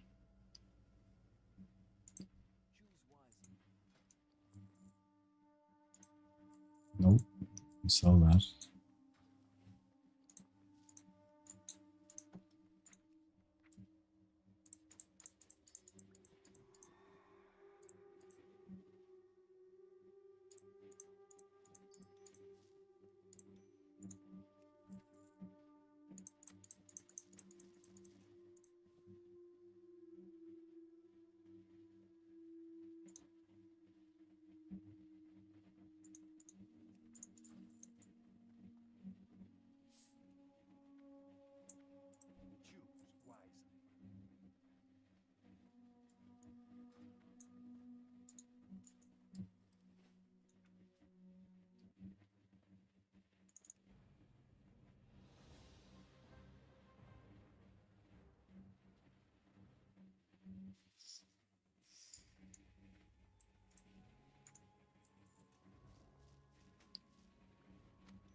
Let's put it on swag. 66. Greater planar, that's lovely. Arcane Dust 5 is decent.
Man, I remember when they were 15 gold each. Primals, Primal Earth. Good times. That was when the gold, that was when it was worth 500, 450 to 500 gold per hour as like just a normal run. Like if you got lucky with gems, it was way, way more. Oh, okay. They're down to 100 now. Okay. I'll just sell that to the vendor. Put that aside. I'll send those over to my boy. 450 gold.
$956.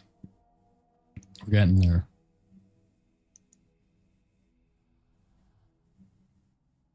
We're getting there.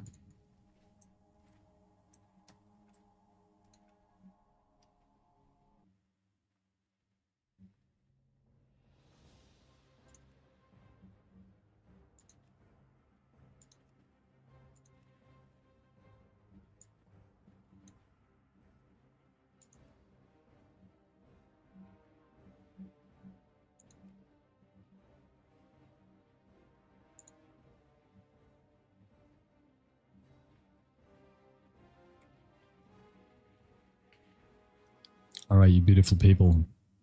I'm busting out of here. I gotta sleep. Get up for training in the morning. It's 1 o'clock. Get up at 6:30, 6.5 hours sleep. Thank you all for joining. Thank you so much for the follows and the subs and the gifted subs. Thank you. Honestly, it means the world to me starting off on this journey of mine. So we will see you tomorrow. Oh, I'm raiding tomorrow. So 8:30 server time EU. I'm reading. That's when read starts, so I'll be online and streaming from probably 8 o'clock or 8:15.